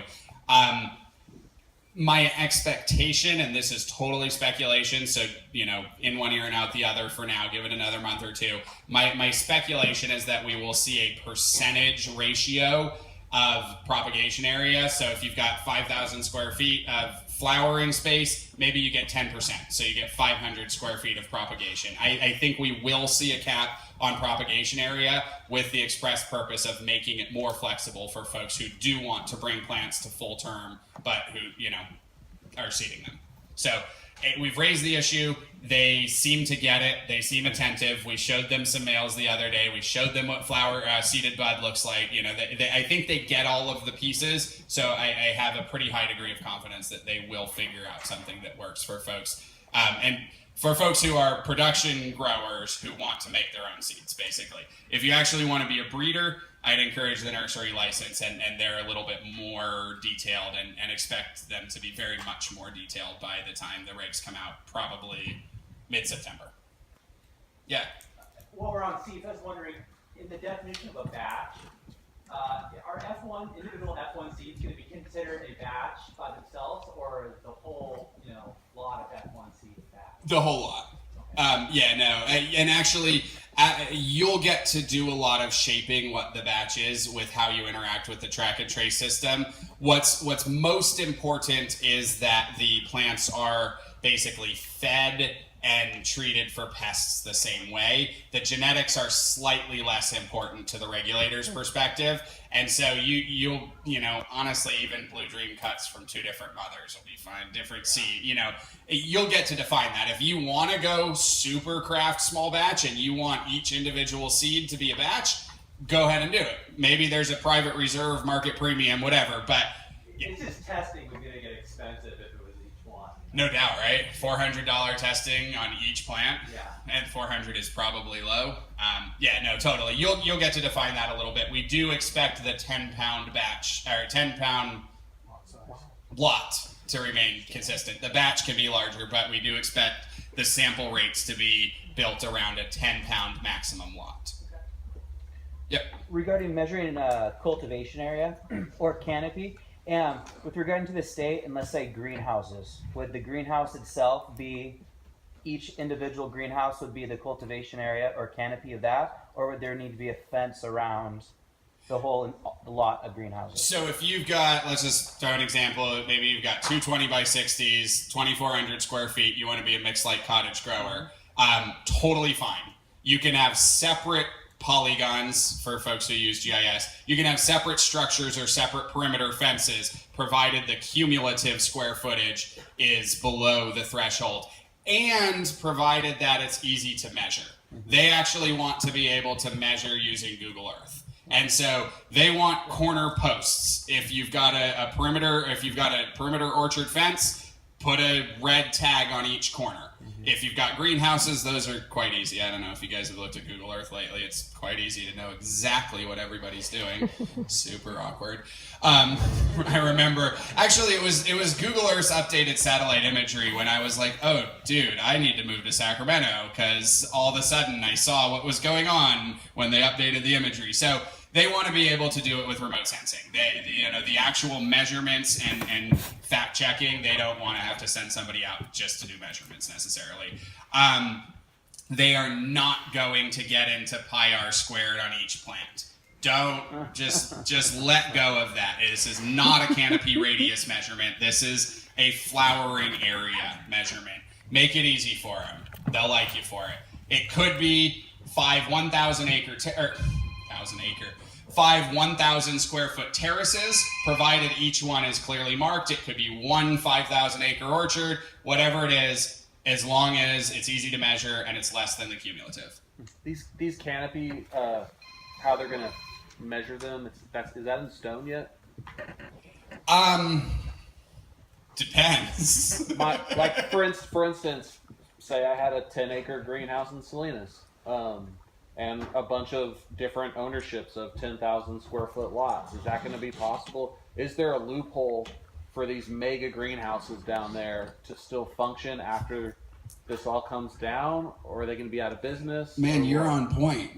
That's our third priority. I wasn't even going to talk about that. Our third priority for the end of session is to prevent them from opening that loophole. Thank you. There have been amendments that have been introduced that would allow for co-location of licenses that's written in a very loose way that essentially would allow for, if you've got 1 million square feet, you call it 110,000 square foot and you're good to go. We are opposing those amendments. As currently written, it is a immovable barrier separating each premises with a wall, a movable permanent barrier, not like a orange construction fencing rundown, permanent wall, and each one has to have its separate area. We are separate entrance. I'm sorry. We are working a bit right now. It's very, very strict. Each individual licensee, not only do you have to have your own immovable barriers, your own walls, your own doorway, you also have to have your own restroom, your own reception area, your own hallway. Everything that's on your site plan has to be exclusively under your control, beyond your distinct entrance. And so, if you've got a warehouse with 10 different facilities, once you're on the other side of that door, every single thing that you need has to be behind that door. We are working to loosen that a tad. Reception areas, restrooms, break rooms, some of those things we think could be valuable to have shared. And then what we're particularly looking at is allowing for infusion food makers, up to 4 of them to share a kitchen. There are a lot of artisan food makers that only need a kitchen once a week. And to require them to have a commercial kitchen 7 days a week, 24 hours a day is going to push a lot of the artisan folks out. So the specific exception of kitchens, we're willing to go for shared space, but the requirement here is that each licensee, only one licensee uses the space at each time. And that's the line that we're holding. So with regard to the greenhouse, if you've just got a big open greenhouse and you've got 10 licensees all using it, that would still be a violation. The amendments that have been introduced that would open that loophole up, I don't think are going anywhere. But we are vigilant and paying attention. By opening it up, amendments meaning they're not passed yet? They're not passed. Yeah, I'd say fight real hard on that one. Word. If I send you guys a petition, will you all sign it? Sure. Awesome. Yeah, no, that is our highest defensive priority for the last 5.5 weeks of session. We've got the distribution issue, the transport issue to clean up. We've got some things, but yeah, no, that is definitely the approach they're taking. Which is a good sign. The fact that they're introducing amendments for it means that their attorneys and lawyers are reading it to say they can't right now. And so that's a good sign. You actually have to be separate businesses and separate facilities. Okay, we're going to go up front because you guys have been talking a lot. Yep. Yeah, no. I'm just wondering, for clarity on that last point, right now we have an ordinance where you have to have a home and that kind of thing. So does my home bathroom count as my bathroom for my licensee, or do I need to build something out by the cultivation area? This is a point of significant contention around the counties. If anybody here is from Mendo or tracking Mendocino, you'll know that Mendocino is requiring everything on site to be commercially accessible. So I bet you your bathroom is not up to code, especially not commercial code, right? And so there is nothing in state law that requires the cultivation facilities to be up to commercial code. There are exemptions in state law for ag. Not all counties are interpreting it that way. In fact, most counties are saying no. From a state perspective, your bathroom in your house could qualify if it were on a farm, especially if there were no employees. Once you get into having employees on site, it gets a lot more messy. However, ag workers do have slightly different, it's a 400-page law. Ag workers in California do have a separate framework than general. We're not subject to the National Labor Relations Act. We're subject to the Ag Labor Relations Act, which is just a state-specific thing. Counties are not interpreting it that way currently. Currently, we are being told up and down the state, you need, ADA bathrooms, you need ramps, you need elevators. the lowest price tag I've seen to take a farm up to full compliance with commercial code was 1.6 mil. It is not a low threshold. You've got a real strong case if you don't have employees on site. You've got a pretty strong case if you're not doing any manufacturing on site. Once you get into manufacturing and unfortunately potentially trimming, depending on how that is defined, you pretty much lose the argument. That's why these off-site processing centers are going to become a real staple of our future. And so start figuring out where your off-site processing is going to take place. It needs to either be an exempt commercial facility, which means you're doing less than $10,000 of improvements to the facility, or it needs to be a fully improved, fully compliant facility. Again, why those co-ops are so critical, because who can do that on their own? Certainly not most of the growers that we represent. Did you guys have more? I was wondering about commercial kitchens. Yep. Does it have to be a specific cannabis commercial kitchen? Yes. Yes, commercial kitchens will not be able to be mixed between cannabis and non-cannabis products. They actually don't consider cannabis food products to be food products in legal definition. Can a commercial kitchen be on site of your cultivation area, but just like a separate garage that has its own power? Does that be turned into a kitchen? If you meet all those commercial requirements. So there, in normal food, in the food industry, there is a cottage food maker permit that was created a few years ago, which would allow for the use of your own kitchen or your garage, something like that on site.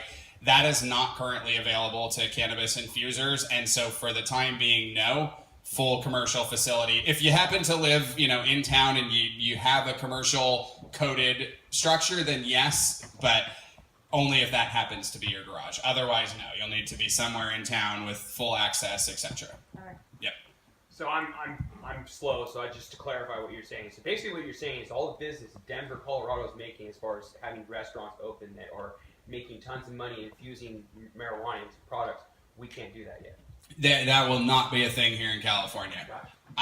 No, and in fact, I don't know. I'll be blunt with you guys. The regulators are not thrilled about cannabis food products.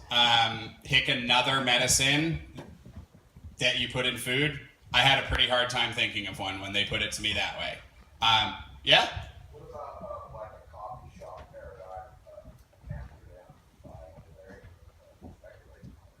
There is not currently allowance for a coffee shop style, though I've been told that nothing in the law prohibits a Type 10 dispensary from going that direction.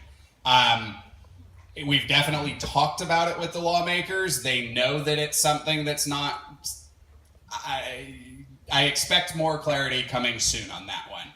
It's definitely something that we're looking at the local level for potential ballot measures in 2018 through 2020. Denver, actually, the reason they're doing it is because Measure 301, it's something that voters have appeared to be sympathetic to in other places. So we're definitely looking at it. We're still looking at that in elapsed and probably in that open. My next question was about is there any Pacific Northwest and The states do not have the right to authorize interstate commerce. The Controlled Substances Act does have provisions that allow for states to regulate controlled substances different than the federal government. However, that provision is void and those rights disappear if the commerce leaves the state or if the state creates an active conflict with enforcement of federal law. And so right now, California is good on both of those counts. But if we were to do anything that crossed that line, our ability to regulate would go out the window and we'd be in a much worse situation. So unfortunately, the road to interstate commerce does run through Washington, D.C. And, well, you know as well as I do what's going on over there, so who knows? Have you heard of a mobile manufacturing facility or a mobile processing? Heard of them. In a commercial kitchen trailer? Heard of them, don't quite know how they'd be licensed. Okay. I've heard of them, but this definition of premises, get to know that definition of premises. That's going to be a very key piece of your license. And so there's really three main lines of analysis that the licensing agencies are going to go through when they look at your application. It's the owner, you, your partners, your company. It's the applicant, whoever actually signs it, and it's the premises. And so without a premises, without a physical location, it's really hard for me to see how something would be licensed. And so, in the meat industry, actually, one of the projects I worked on in a previous career was getting permits for mobile abattoirs, for slaughtering meats on site.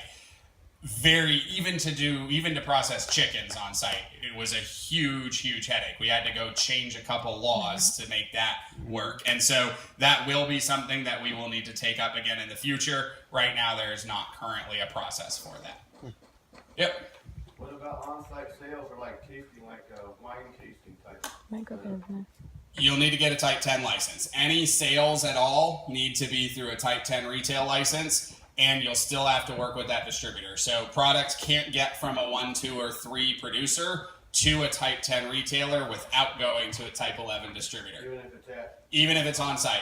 We have some language that we drafted in 2015, actually. We didn't do anything with it in 16 or 17. We might look at it next year. That would allow for basically farm stands. There are pretty broad scope exceptions in the Food and Ag Code for agricultural products sold on site. We think that we should have those available to us as well. So far, the lawmakers don't seem to think that, but we are working on it, and we do have language to that effect.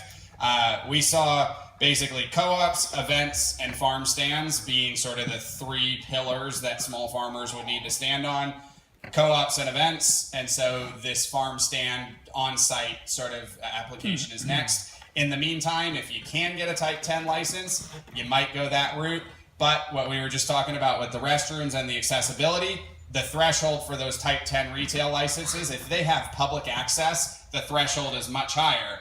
But, when you're coming across Highway 20 there, right when you're leaving the valley, there's farm stands there that don't meet those because they fall under that ag exemption. And so the more that we're able to sort of slowly fill out into being an ag product without agribusiness coming in, doing what they do to all the other commodities, the better. So we're working on it, but nothing yet. They make handicap porta potties.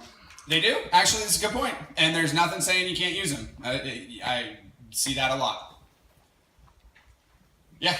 Are you aware of any on-site consumption permits anywhere in the state yet?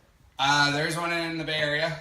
I don't know why I'm drawing such a blank on what city it's in.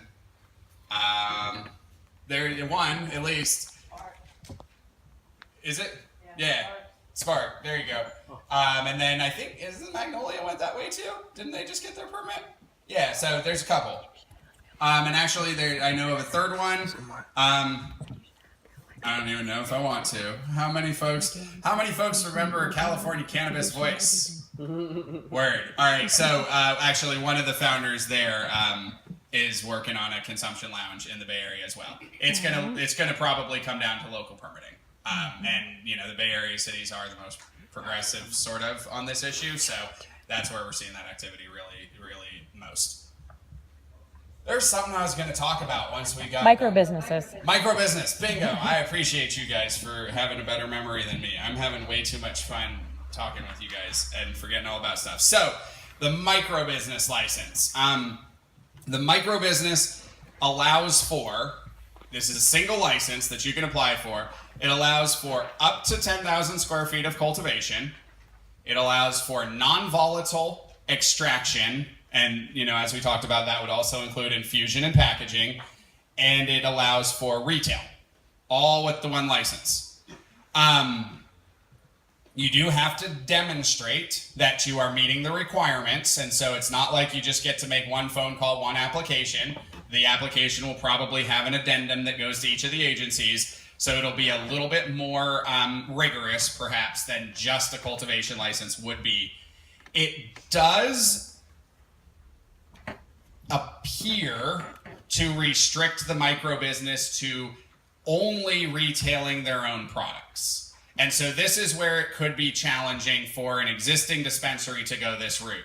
10,000 square feet is not going to fill the shelf of a full-fledged retailer in an urban area somewhere. You're going to need to source outside products. And so this is definitely an area that was fought over significantly. You know, to the question sort of about loopholes earlier, there was a moment here where this was drafted in a way that it would have been a huge gaping loophole. The language got a bit tighter, but it's not entirely clear at the retail side. It's very clear that you can only grow 10,000 and you can only manufacture your own. Whether or not you're limited to only retailing your own is still to be determined. I tend to think it works best for what the gentleman brought up over here. It's a great on-site tasting, you know, it's a perfect license. If you've got a farm facility that folks can come out, I think it's a great license. I think, frankly, that it may be a bit tricky to implement in the real world, depending on how the restrictions come down. I am not convinced on the micro business, I suppose, is what I will say. I'm not convinced that it's actually going to have all that much impact, with the exception of the estate type folks. It's a great license for a cannabis estate, tasting room, farm. For a dispensary, it seems like it would be challenging to make it work, particularly if the regulatory agencies do determine that you can only use your own product top to bottom. A micro business that was a delivery service, maybe that would be a model that might work, but to actually sustain a storefront retail on 10,000 square feet seems pretty, I just don't know how you make the numbers work on that. With that retail component, are you allowed to ship within the state of California?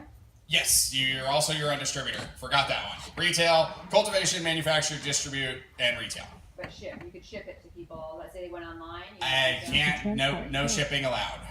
Got told absolutely no on shipping.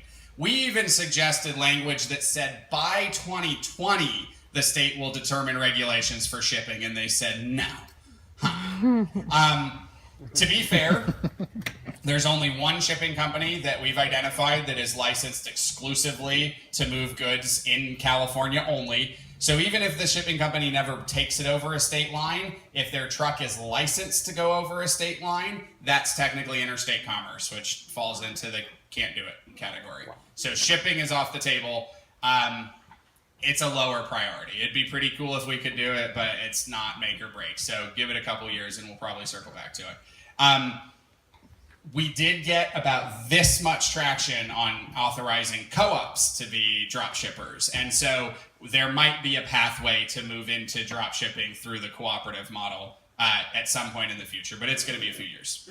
Could co-ops get a micro business license? No. Okay. No. Because then they would be more than one licensee's products. The micro business. And again, there was disagreement on this. The various stakeholders were, some folks claim that the micro business can buy and sell anybody's product, that they're a dispensary that gets up to 10,000 square feet that can do whatever they want. That's not the conversation I had with the lawmakers. It's definitely the conversation that some folks are having out there in the marketplace and in the private sector.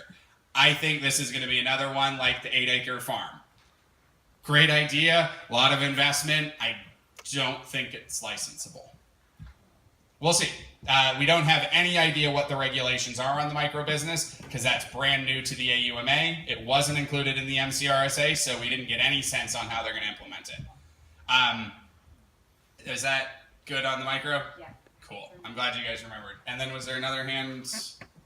I was going to ask if there's going to be requirements on the transport. If you're going to be transporting, is there going to be special requirements that are going to be placed up on that? Because if you can't ship it via a regular shipping, then I imagine they're going to want some requirements for the people to actually drive it to where it needs to be dropped off. Yep. And so this is where that language that I mentioned earlier, that all transport shall be exclusively conducted by a licensed distributor. There are pretty specific requirements for what distributors will be held to. 2 employees in the car. Commercial driver, somebody who can pass a urine test, can't be on the road between 8 p.m. and 8 a.m. There's a number of restrictions related to distribution.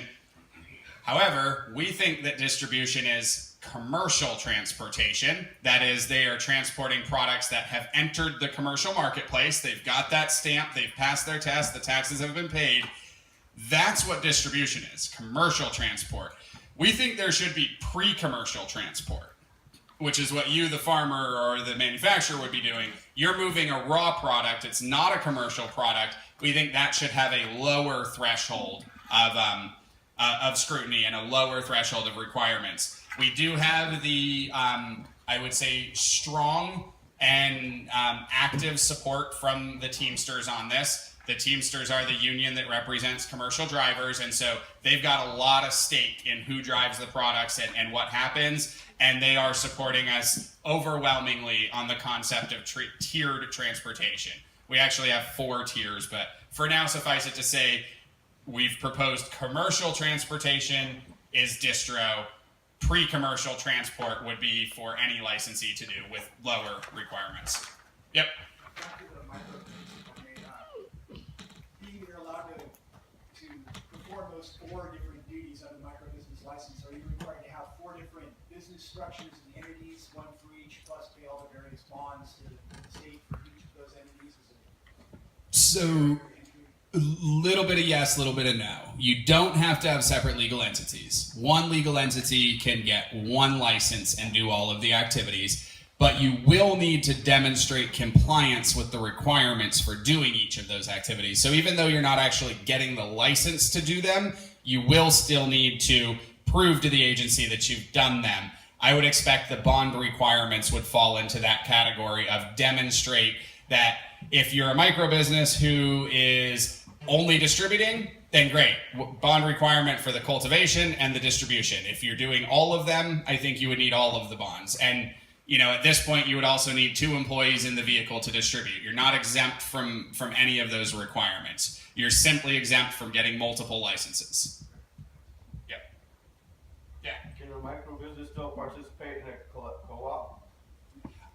I think a micro business could be a member of a co-op, but a co-op could not get a micro business license, if that makes sense. But yeah, my sense is that there is nothing, and it's something we may need to pass some amendments to clarify.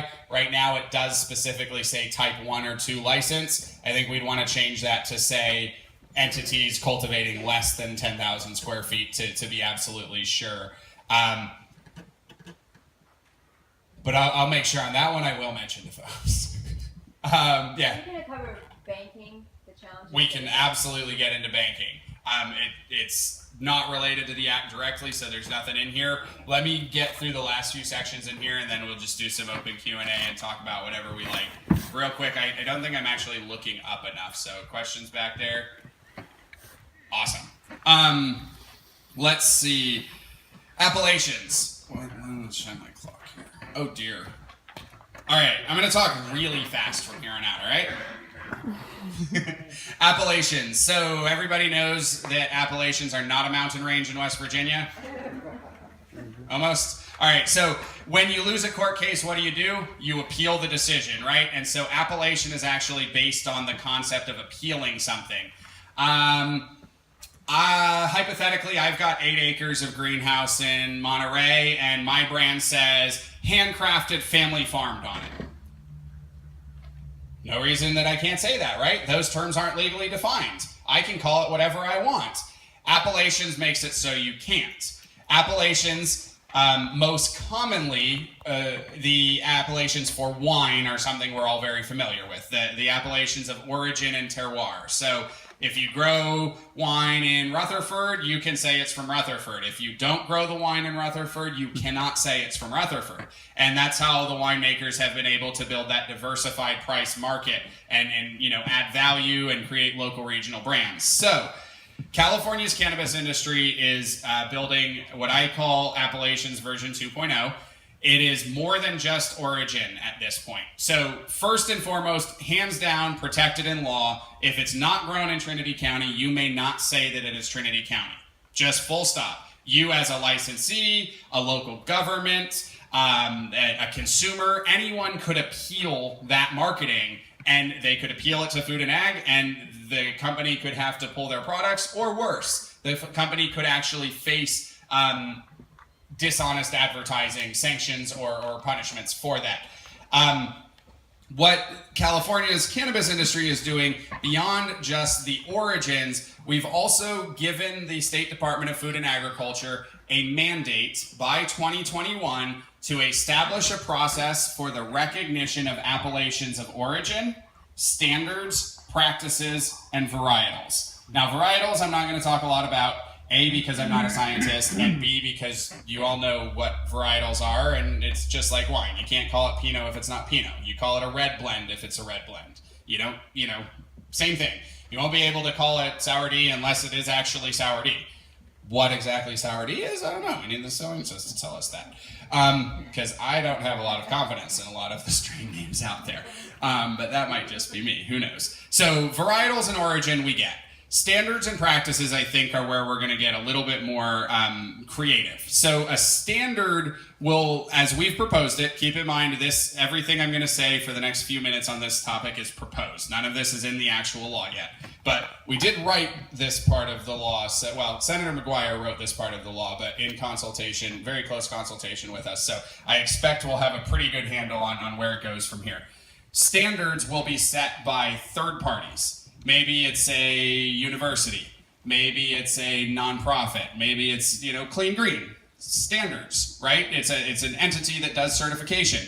So that third party could basically write down their standards and then petition the Department of Food and Agriculture to recognize that standard. But the important part here is that it's something that is coming from outside of the grower community. It could be growers if those growers were also experts in carbon-free farming, whatever. So it could be growers, but it's experts in the field that have the credibility to establish that standard. Practices are more subjective, they're more cultural. So like handcrafted, I've used this example in the past. Technically a shovel is a simple machine. Does that mean if you dug your holes with a shovel, it's no longer handcrafted? You've technically used a machine. I think we would all sort of shrug and say, you know what we meant. This shovel is not what we're trying to prohibit here. Maybe it's about backhoes. Maybe it's, who knows what the threshold is. But these would be cultural practices that are determined by the growers themselves. Family farmed is one that I think is going to be very critical. I would pay, as a cannabis consumer in California, I'd pay $2 more a gram to know that I was supporting a family farm. I'd be really annoyed if I found out I was paying $2 more a gram to some faceless corporation that just happened to be using family farmed in their marketing. And so we're going to be able to get together and define these terms in a way that they can actually be enforced. As we envision it, right now the law is very, very thin on details. All it says is that by 2021, the Department of Food and Agriculture will establish a process for doing this. We are recommending a petition-based process where a licensed cultivator or a cultivator that was forced out of business by regulation are eligible, and a third-party entity, a nonprofit, an NGO, a university could qualify to be a petitioner, but that beyond that, it would be up to you, the growers, to determine what your words meant. This is a way of documenting and cataloging the culture and heritage that we have built and that has helped our communities thrive in the shadows, and it's a way of transitioning that culture and heritage into the transparent market. And at the end of the day, hopefully a way of adding some value to these products. Like I said, I have no problem paying a couple bucks more per gram if I know that it's pesticide free, right? The tests are going to ensure that you met your pesticide thresholds, but what if you want to go pesticide free? Well, then we need an expert. We'd need a third party to tell us what that standard meant. And then if you're meeting that standard, you can then market your product as pesticide free. If you're using recognized appealable terms, appellations, inaccurately, there will be, at the very least, pull your products and remarket it. At the worst, you could actually face sanctions against your license potentially. So it will actually give, it's really about truth in advertising. It's really about preventing the heritage, the intangible values that we put into products from being co-opted, undermined, and diluted.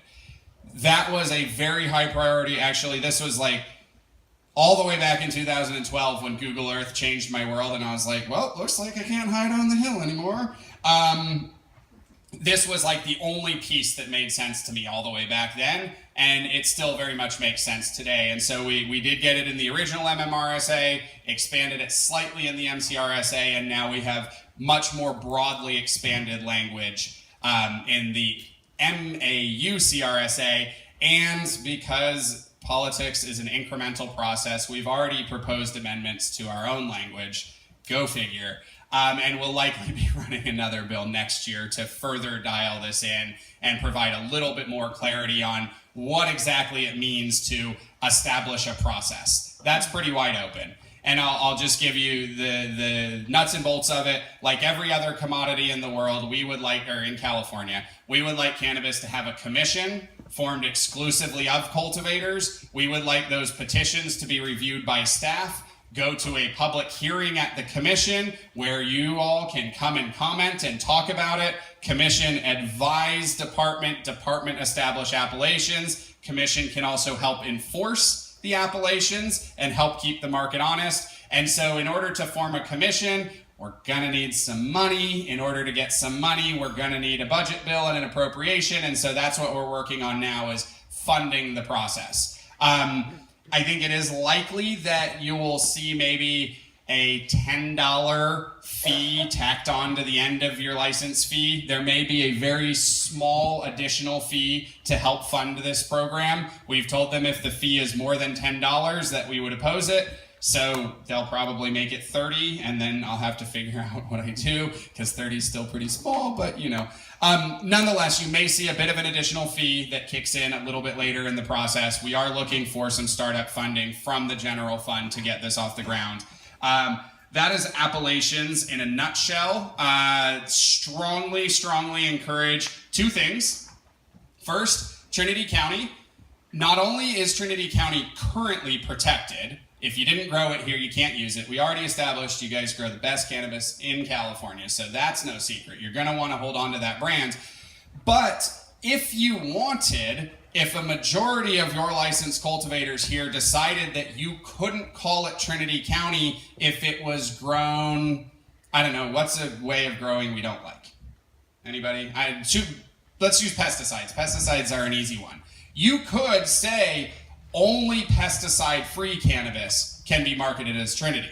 So you can add standards or practices. Maybe you say only family farmed cannabis can be marketed as Trinity. So you can add standards to your regional appellation and create a higher threshold to qualify, or you can start thinking of the terms that are important to you. So the first one you can do just as Trinity, just as your immediate community, or the Hayfork Valley.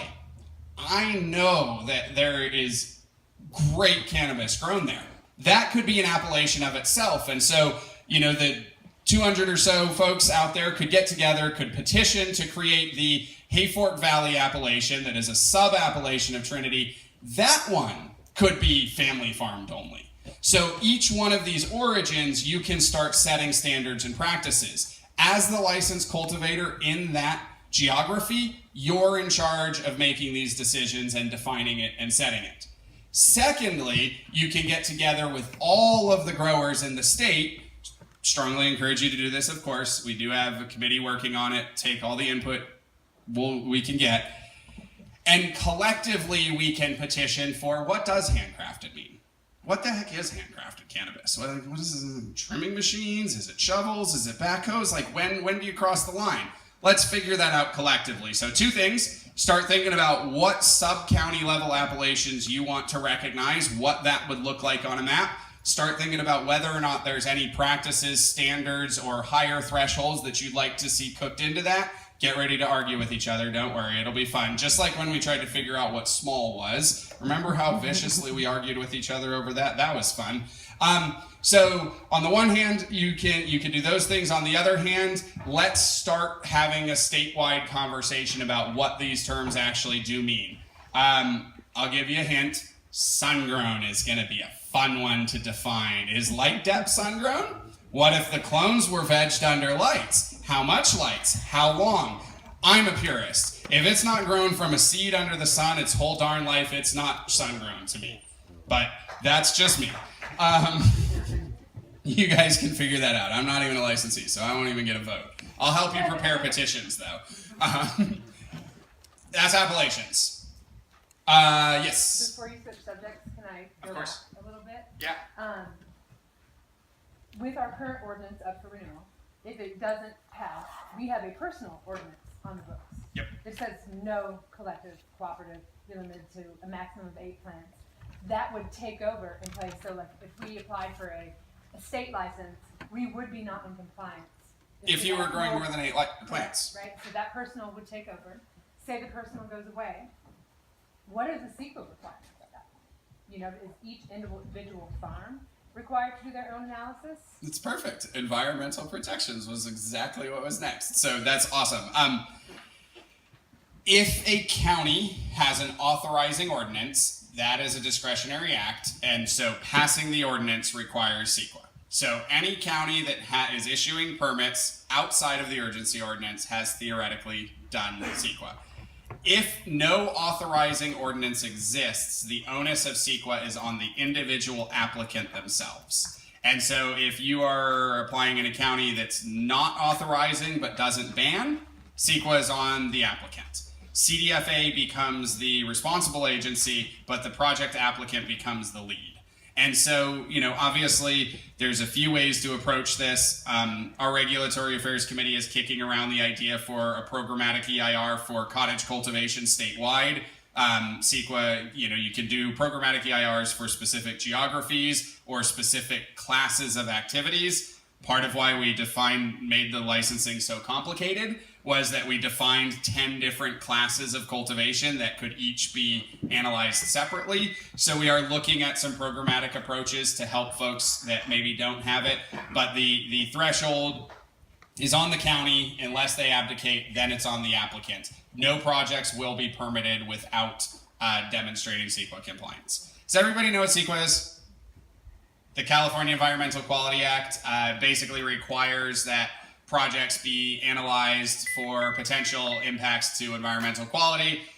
You come up with mitigation strategies. Sometimes you actually have to implement them unless you're building a stadium and have lots of money. Then apparently you don't actually have to implement the mitigation measures, but that's an aside. CEQA can be a real headache, especially if you had to do it for each individual project.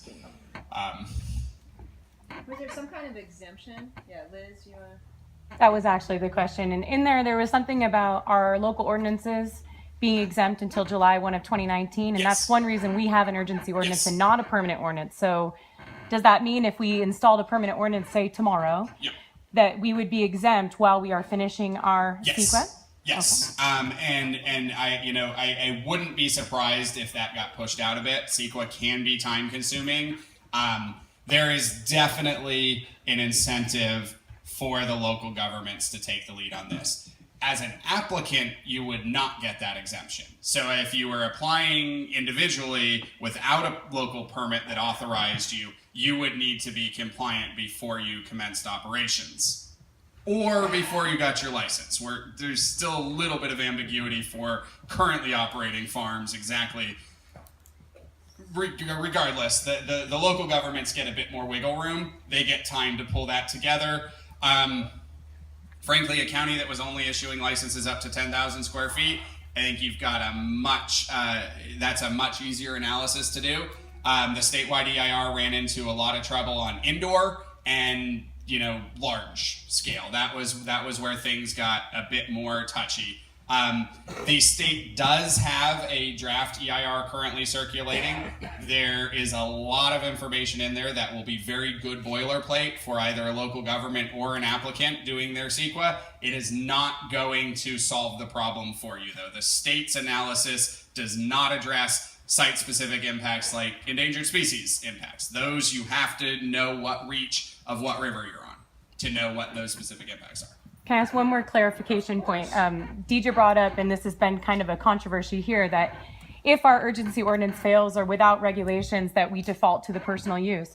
So I've been asking around at the BCC about this, and it seems not really clear that our personal use is predicated purely on 215, you're a patient or a caregiver. So my understanding was in absence of commercial regulations. And so I wonder if you might be able to. That would be up to your county to determine how to answer the question. If the state got an application from Trinity County that said, we're doing this on this parcel, we're keeping it limited to 8 plants, magic question comes, are they in violation? That's up to the county to decide. And, you know, if the ordinance is very specific, which some of them are, I'll be honest, I haven't read all of the personal use ordinances in the county and the state. Some of them are very specific. No commercial activity whatsoever. Some of them just say, Prop 215 said you can do this, you can do up to this much. Tuolumne County is a great example. It's not actually a ban on commercial activity. It just sets a upper cap at 24 plants and tiers down based on parcel size.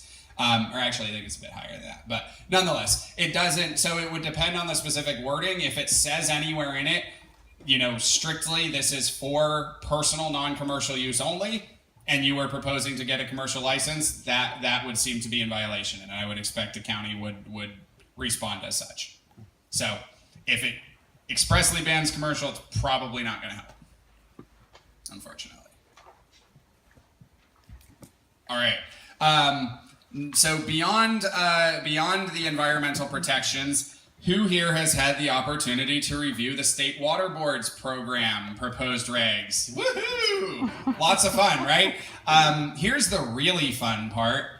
It's not the North Coast program and the state program aren't exactly the same. And the work that you've done to be compliant in the North Coast regional program won't necessarily, it'll help, but it won't transfer completely. And as of right now, there's really not a lot of efforts being made to address that. The public hearing on the water board regs are on August 2nd or 3rd. I don't remember offhand. Another thing, when I get to my email later today, I've got an email that's most of the way ready to go. I hope you guys all get our emails. If you don't, it'd be a great time to sign up, because in the next 2 days, we want as many of you as possible from the North Coast to say, hey, we just spent a lot of time and money getting compliant with this program that you're sunsetting. Can we please talk about a transition strategy so that the work we've done to get up to speed on the North Coast program will transfer to the state program? And so I won't be there, but our lobbyist will be there. He will be making this point very strongly, and having some wind in the sails from you guys could be very, very helpful for that. I'd also encourage, if you go to the state board's website, they are currently accepting public comments. You don't need to read all 150 pages of it to make that simple comment. The more times they hear it from you, hey, we just went through this program, same goals, same intended outcomes, don't pull the rug out from under us. Very, very, very helpful that happen if you guys do. If you're not on our website, I will shamelessly self-promote just once, calgrowersassociation.org.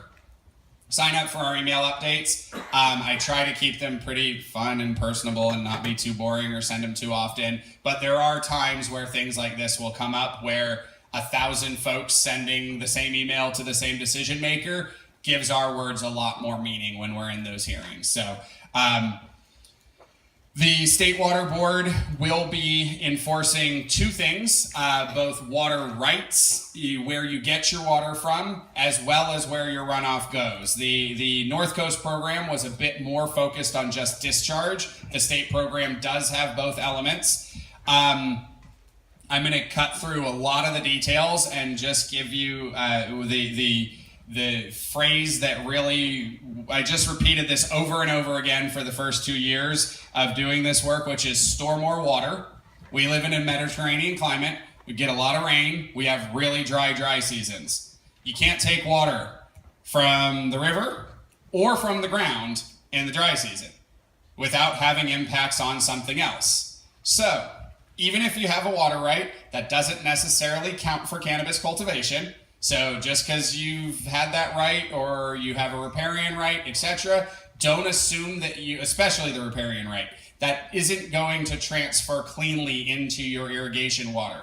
There will be an app, because everybody in Trinity County has smartphones, And the app will tell you whether you'll enter, it'll know your license number, you'll log into it, it'll know right where you are and what you're doing, and it'll either have a red light, a green light, or a yellow light.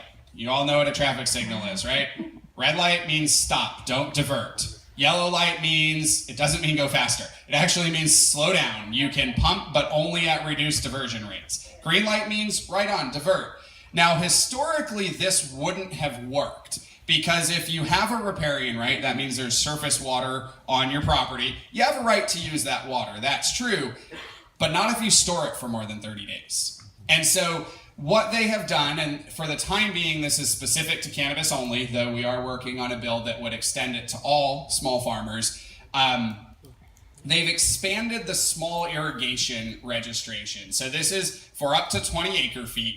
You can get a streamline, which, if you don't know, 20 acre feet is a boatload of water. You don't need more than 20 acre feet to grow 10,000 square feet of cannabis. Maybe once you get bigger, but whatever. It's a lot of water. I used less than an acre foot the last year I was on the ranch and grew just under 10,000 square feet. It's a lot of water. You can get a streamlined, low-cost, small irrigation registration. You can register your water use using that one. And this is, a lot of traditional ag folks over in the Central Valley are really upset. Some of them have been waiting 15, 20 years to get their water rights perfected. That's what it means when you have your appropriative right all the way finished and done in California. You've perfected your water right. That's a long process. It's an expensive process. It oftentimes doesn't happen because guess what? California has a water crisis. We use water unsustainably and need to address that. Cannabis growers will have this small irrigation permit. So diverting in February when there's a lot of water and storing it for September when there's not is now feasible. 2 years ago, that wasn't feasible. And so, yes, on the surface, it looks very strict. It does look like, and I've heard all of it, the property rights and right on. I like clean rivers as much as I like property rights, I'll be frank. So I'm not terribly sympathetic to those arguments. I hear you if that's your perspective, and I'll get you in a second. But long story short, if you want to be all right, put more water in tanks. And if you can't do tanks, ponds, but only well-engineered, well-managed ponds. Ponds are strongholds of invasive species. Bullfrogs eat baby salmon. Take care of your ponds if you're going to have a pond. Preferably, you put the water in tanks. 250,000 gallons, there's a real good chance you're going to be able to grow your type 2 on 250,000 gallons. That's not a lot to put in tanks. Get water storage into your business plan now. And I'll just be blunt with you, nothing is going to increase your long-term property values more than a sustainable water source. California's water problems are not going away anytime soon. We're going to jump back here and then we'll jump up front. Somewhere back here? Yes, please. I just had a question about any foreseeable issues that when we got our water board permit, we were told that our home use and our cultivation use was fine and it was going to be problematic as far as storage and having to buy storage for all of that when they lumped it all together. Can you speak to that? You can drink irrigation water, you can't irrigate with domestic water.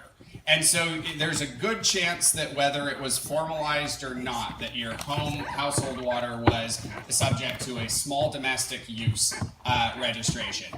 Water that you store for domestic use under that registration is not irrigation water.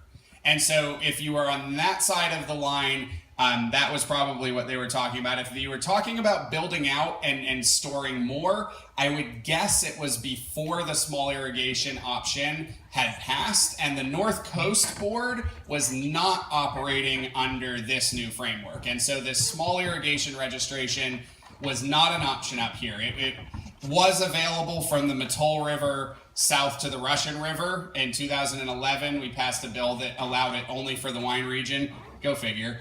But so it had been available for that little part of the state. Now it will be available statewide. And so there's a good chance if it was a while ago, they were operating prior to that registration type. You will be able to use your small irrigation stored water for your domestic use, but not vice versa. We do think Small caveat, we do think that cottage cultivation, by definition, is a domestic use, hence cottage, and that maybe some of that small domestic use water might be able to go to irrigating a cottage cultivation license yet. That's going to take us a while. We're going to have to get a lot more broad acceptance before we can get to that point. But for now, if you get your small irrigation registration, you shouldn't have a problem with commingling. It's trying to do more with the lower threshold. Yes? Yeah, when we first moved up here, we bought three 6,500-gallon polypropylene tanks and we put them on the property. And that's about what? That's about 20. About 20,000 gallons worth of water. Then we thought, well, we're going to we have room to build a small swimming pool in the backyard as well. So we'll put another swimming pool in there and it'll give us another 20,000. How much water? We're only doing about 50 or 60 or 70 or 80 plants. That's what we plan on doing. Sure. Is that going to be enough? I have a real hard time. I'm sorry. And we gathered from the air. I'm sorry. I figured. Yeah, rainwater catchment is great. I have a dream that one day cannabis will be grown exclusively using stored rainwater here in California. We'll see. I'm a dreamer. Who knows? That said, I have a hard time telling you from plant count because big plants use a lot more water than little plants, and so I operate much more comfortably in square footage, regardless of the plant numbers. Slightly under 10,000. Slightly under 10,000. My guess would be you're probably looking at about 200,000 gallons baseline. Like I said, I grew 8,600 square feet the last time I was on the farm. We only had 140,000 gallons, but I'm like, Hezekiah was like, my name means king who protects clean water. He was the dude in Jerusalem who dug the spring, and I live up to the name. Water is sacrosanct, precious to me. So I'm not saying you couldn't be as conservative with the water and irrigation as we were, but it was a very high threshold to meet, and I'd give myself those extra 50,000 gallons or so if I could. I would say a type 2 is probably going to need about 200,000 gallons baseline to get through the dry season. And then a type 1 could work on it. Probably 100 or so. At cottage, though, you could get away. Cottage, I think you could get. I did some math the other day with smaller, more modest scale cottage cultivation. I think you could do 30, 40,000 gallons, especially if you're doing a short season, right? If you're irrigating from March to November, your water consumption is way higher than if you're irrigating from the solstice to November. And so, start thinking about it top to bottom in your operations plan, etc. How is this going to work specifically? Well, we could get another 6,500 gallon one, I was thinking. But the Yep. caveat about that, by the way, people, is that if you do plan on getting a 6,500 gallon water tank or something larger, you're going to have calculations done by an engineer. Yep. And you're going to have to tie down. You have to tie down your water tanks so they don't float away and hit anybody. This is true. We put 140,000 gallons in 4,000 gallon tanks because 5,000 gallons is the threshold for needing a county permit. We had a lot of 4,000 gallon tanks on my ranch. We're a bit over time. How are we looking on hard stop? We're good venue wise because I'm good hanging out for a little bit longer if you guys are. Yeah? Awesome. So regarding the state water board new rules, there's a section in there that says that the entire parcel is going to be covered if you're in the North Coast region, just like it is currently. So are the forbearance requirements going to apply to the whole parcel then? Yeah. So, I think with the exception of domestic, your domestic, and my understanding is fire suppression, emergency, and domestic are pretty, those ones will be exempt. But if you're growing 10,000 square feet on a 400 acre almond orchard, for example, that's where you'd probably, irrigation water, it will apply to all irrigation on the property. I don't believe it will apply to domestic. Is there an exemption for sure? I'm gonna say 95% too. There's a lot of words there. Domestic use is exempt. It's the best of my understanding.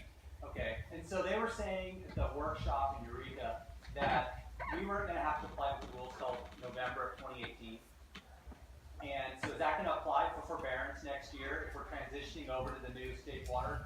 They actually have until 2020 under the law, and so they can push it out a few more years. We actually could have 2 years of transition time. I know they are planning on 1 year. Okay, so that wouldn't necessarily apply with the variance category for. Not for year one, Okay. but down the road, yes. It's gonna take a while to build 250,000 gallons. Then and they get it, and you know when I said, look, we can't do this overnight, but if you give us 3 years, we'll put a lot of water storage out there in the hills, which is good for everybody. I mean, they're thrilled about there being a bunch of 200,000 gallon reservoirs, like fires, all sorts of, it's good. It's sort of like artificial infiltration because we ruined our landscape's capacity to store groundwater. What about space issues or storage units on certain properties of the amounts they're expecting us to store? Yeah, some properties just aren't for commercial agriculture. And if the property can't have a vineyard on it, can't have a vineyard. And so this is part of the agriculture. And the topography is steep. Yep. Commercial agriculture on steep land is questionable. It's going to be a very high threshold. And if there's not enough room for water storage, it's probably not going to happen. Unless you've got a water resource that's relatively unallocated, and most water in the state of California is long spoken for. So there's a good chance if you don't have room to put water storage that you probably need to find a new site. Let's jump over here and then we'll jump over here. How about groundwater and from wells, deep wells? Is that forbearance needed as well? Yes, technically. Yes, technically, with some ways out. By the way, since we are over time, I just want to give a quick shout out. If folks need to trickle out and need to go, again, thank you so much for being here and for being a part of this. But if you want to stick around, let's stick around and talk more. So, wells. The Sustainable Groundwater Management Act was passed a couple of years ago, and the Sustainable Groundwater Management Act sort of breaks out the difference between groundwater, which is not hydrologically connected to surface water, and surface water that is groundwater that is hydrologically connected. So, there are wells that when you tap them, the river level goes down. If that's the case, that means that it's hydrologically connected. The headwaters of the Mattole watershed, for example, I grew up out there, so obviously I know it pretty well, but 110 domestic diverters were dewatering the main stem river. They were all drawing out of the wells. There were very few actual straws in the creek. We went and walked all the creeks. There weren't any straws there. And so groundwater that is hydrologically connected will actually stop being groundwater in California very soon. In a while. From a legal perspective, that will be regulated much more like surface water.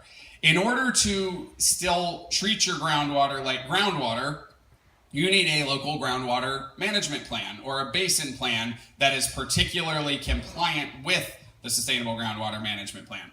We wrote one for the Mattole headwaters. It looks a bit like an EIR. It's not a small document. I think we spent easily 6 figures. I want to say over 2. I'm not positive, but it was definitely a 6-figure project. We had 2 techs working on it for several months. Not an insignificant document. For all practical purposes, I would assume that your water is hydrologically connected and start treating your wells like they were surface water. Our geology up here is pretty unlikely that it's real groundwater, and in order to demonstrate that it is, you're probably going to spend more than if you just got the water storage.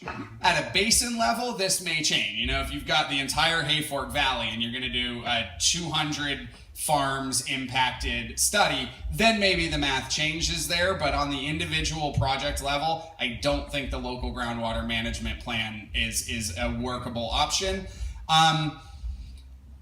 Keep in mind, this applies to the entire state. There's not a lot of water in the Central Valley. All these big farms that folks might be concerned about, Monterey is a critically overdrafted groundwater basin. Not only do they not have real groundwater there, they've proven that it's hydrologically connected and it's drawing the river down.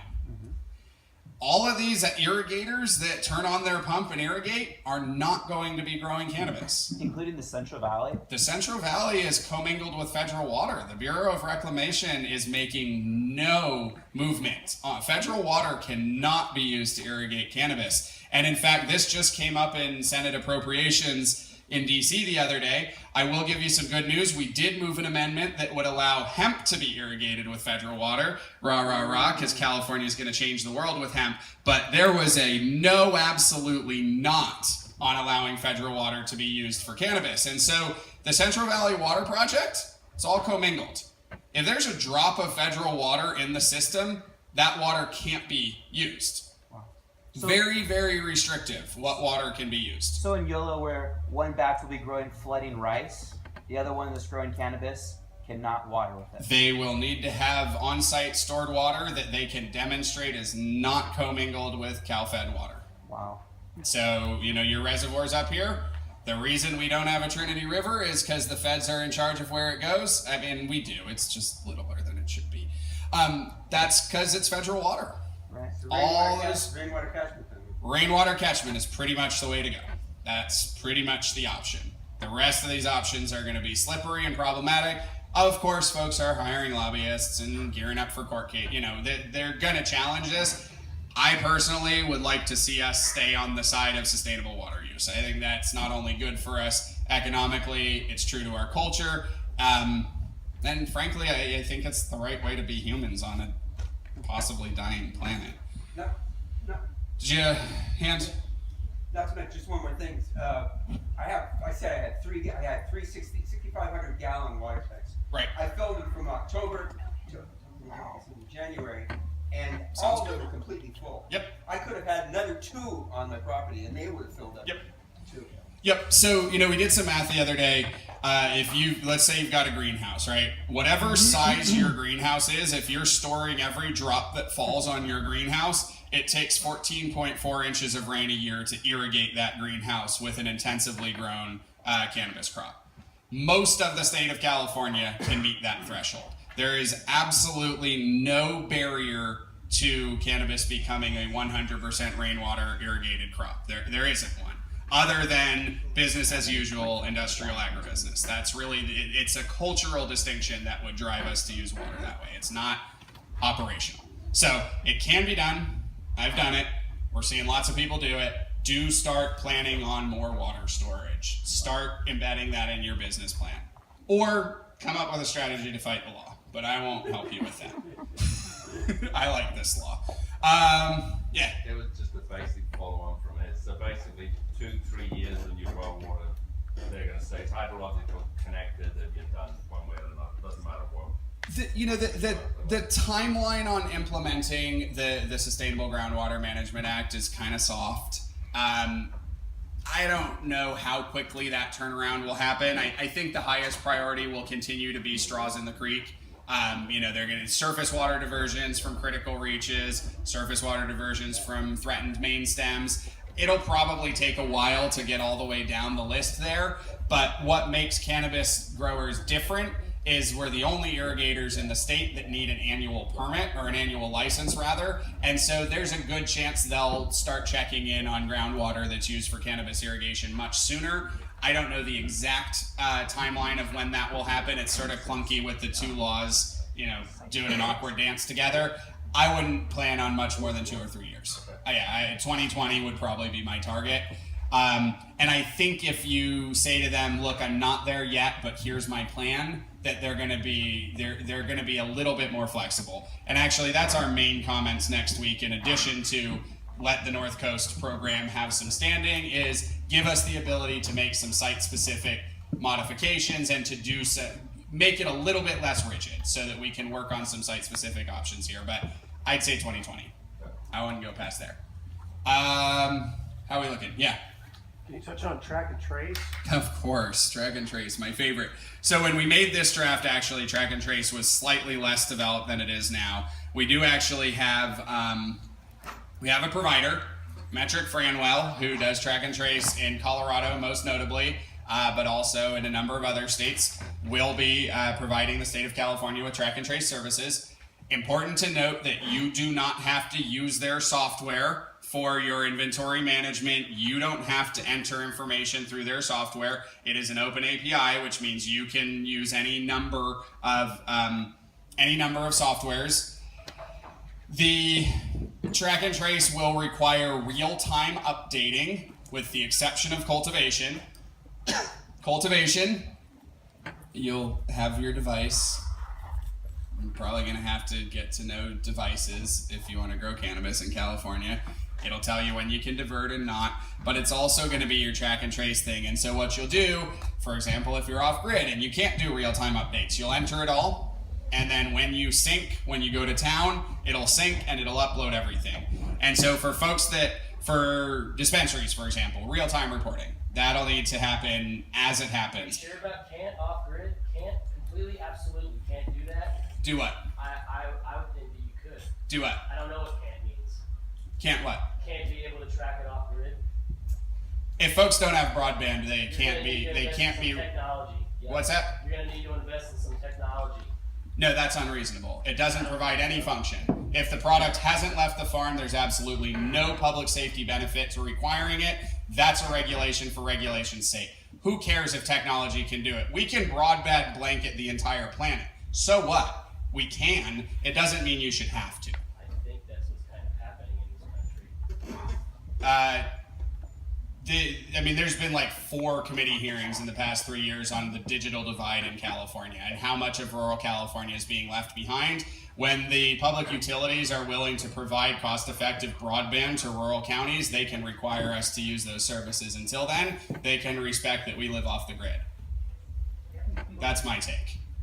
The Public Utilities Commission many could say that they've abdicated their responsibility to provide cost-effective, affordable broadband to the residents of California. If they want to get into a fight over it, great. For the time being, what we have worked on with them is that when you leave, no product can leave the farm without the device there to sync. If anything leaves, it needs to be tracked. But if it stays on the farm and the device stays on the farm, you won't be subject to 24-hour real-time reporting requirements if you're off-grid. Do you have any names of any companies that sell software for PCs or Macs actually? That will do that. We will actually. We're working on getting the thumbs up from the companies that they know how to plug in to the mainframe before moving forward with that. And so we do have about a dozen companies that we've worked with, many of whom actually applied to be the track and trace provider. They just settled this a little bit ago, so folks are sort of figuring out what their products will look like now. SICPA is a company that's been pretty popular in both Humboldt and Mendocino. SICPA, S-I-C-P-A. They're not exactly sure how they're going to approach the marketplace. There's a dozen or so, and it's not all BioTrack, MJ Freeway. There are a number of companies that do track and trace in agriculture in California that haven't historically offered any services to cannabis growers. We expect they will here because of the scope of our industry and the similarities between leafy greens and cannabis from a contamination perspective. It actually is relatively similar, as I've learned. So give us until about October, November we're going to get a list out and probably do some workshops specifically on that once it gets a little bit more settled. They just signed the contract about 3 weeks ago. So, yep. Timeline for track and trace? Timeline for track and trace, up and running Jan 1. Everything has to be, I'm not being skeptical of them. This is what I've been told, and so take it for what it's worth, but their goal is to have it up and running by Jan 1. It will, testing and taxes will be fundamentally tied into it, so they need it to get their money. That's usually a pretty good incentive to get things off the ground. We'll see. Money, how are farmers supposed to handle money? Do you have suggestions? Yeah, on to banking. Good on track and trace? Good enough. Good enough. Yeah, no, track and trace is a very new one, so we're just figuring it out. Banking, how do you handle money? Very carefully. Unpaid taxes. So what's up? How do we pay taxes? Yep. The bad news is there's nothing the state can do about banking. It is a federal issue. It's not impossible to bank cannabis businesses, but currently it costs about $10,000 to $12,000 per business per year. That's something that not a lot of smaller businesses can necessarily afford, especially because everything we've talked about today costs something. And it takes about a week or two to go through the compliance process. You know, it takes like basically a staff member at a bank an entire week to get through it, plus a bunch of other stuff. So State Treasurer John Chung, strongly encourage you guys to remember that name. I'll be political for just a moment. He is running for governor. I think that he has, though he's from LA, I think rural folks will find him a bit more appealing than some of the other candidates. So State Treasurer John Chung has formed the Cannabis Banking Working Group. We've been up and down the state. We're going to publish a report here in about 6 weeks that will include a number of ideas that aren't going to work and a few ideas that will work. So not going to talk about the ideas that won't work because that's no fun, but public bank, right? Everybody's probably by now heard the idea of forming a public bank. The feedback we got to the idea of forming a public bank was sort of amused laughter of, oh, you're going to form a new bank and then you're going to put all the cannabis money in one bank? Have you ever heard of asset seizure? And so, you know, the idea of forming a new bank to serve cannabis exclusively, then all the money in it is cannabis, and, well, then it's easy to go after. Forming a new bank, probably not the best bet. City of Los Angeles did recently announce that they're studying the potential of establishing a public bank. Unlike Santa Rosa or Oakland that have previously suggested they would do it, Los Angeles may be large enough that they could commingle funds enough to avoid becoming a target. I personally don't think a new institution is the way to go. I think the way to go, and this will be the recommendation that I am most excited about in this report, is that we will form a bankers co-op where the banks will actually get together the same way co-ops are going to allow farmers to scale up and realize those efficiencies. If the banks would work together and realize those efficiencies, that cost of compliance could probably come down significantly. And so we are working with a few dozen banks on this idea of sort of a bankers co-op where the compliance work would be streamlined and reduced through scale. It's not going to happen quickly. 24-month solution, probably. It would take some work to get there. In the meantime, the Department of General Services is going to open an office either in Trinity, Humboldt, or Mendocino, specifically for the purpose of providing space and cash collection services for cannabis industry and cannabis agencies.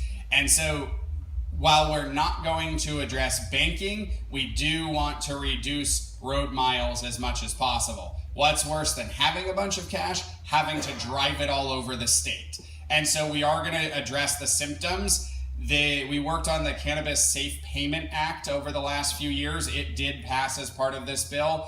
And that essentially directs all of the agencies that will be collecting cash to get together and figure out how to get the cash off the street safely.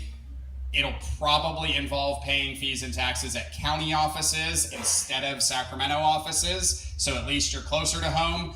And then there will also, as I mentioned, be this Department of General Services office, which basically will be a cash collection center for the state as well. We're not sure where it'll be. If I were a betting person, I'd guess probably Southern Humboldt, because that's accessible to Mendo, and you can sort of get down out through Southern Trinity and get out there. So that would be my guess, but it will be a pretty fancy official California cannabis office with whole lots of things going on. Can't fix banking. We are trying to make cash collection as safe as possible. There's a number of armored car companies and security, I don't know, like we've been doing business in cash for a while and we're generally doing all right, so it's not going to get any better, but I don't know that it's going to get any worse necessarily.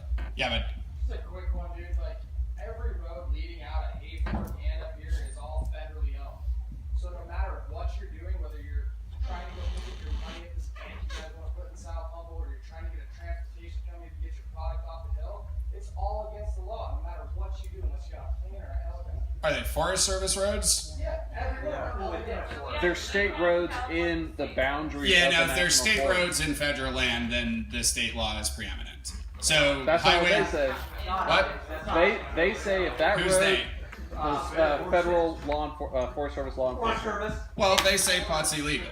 So the state says that. Selling us a permit that says that we can What's that? I said the county's selling us a permit that says we can right now. And you asked me, that's like entrapment. Don't get a permit. Go out of business. Well, we're buying a permit because you say we can operate. And the state maintains that you can. If the road is a paved road that's publicly maintained, the state law explicitly says you can transport through it. I can't fix the fence. Just don't pull over onto the federal lands. Yeah, the balls are like. The federal cop comes up behind you with his lights on, what are you supposed to do? Just keep driving? Fuck it? Probably not. No, I mean, yeah, cannabis business is risky. Don't have a solution for everything. That sounds like a problem. I mean, the state law says you can't. 7:30 in the morning. Not that That's all right. On that note, I got nothing else to add. I don't think. Yeah, no, that's it. Thank you, Hezekiah. Thank you. Thanks, guys. Downriver especially. Yeah, of course. Thank you, everybody.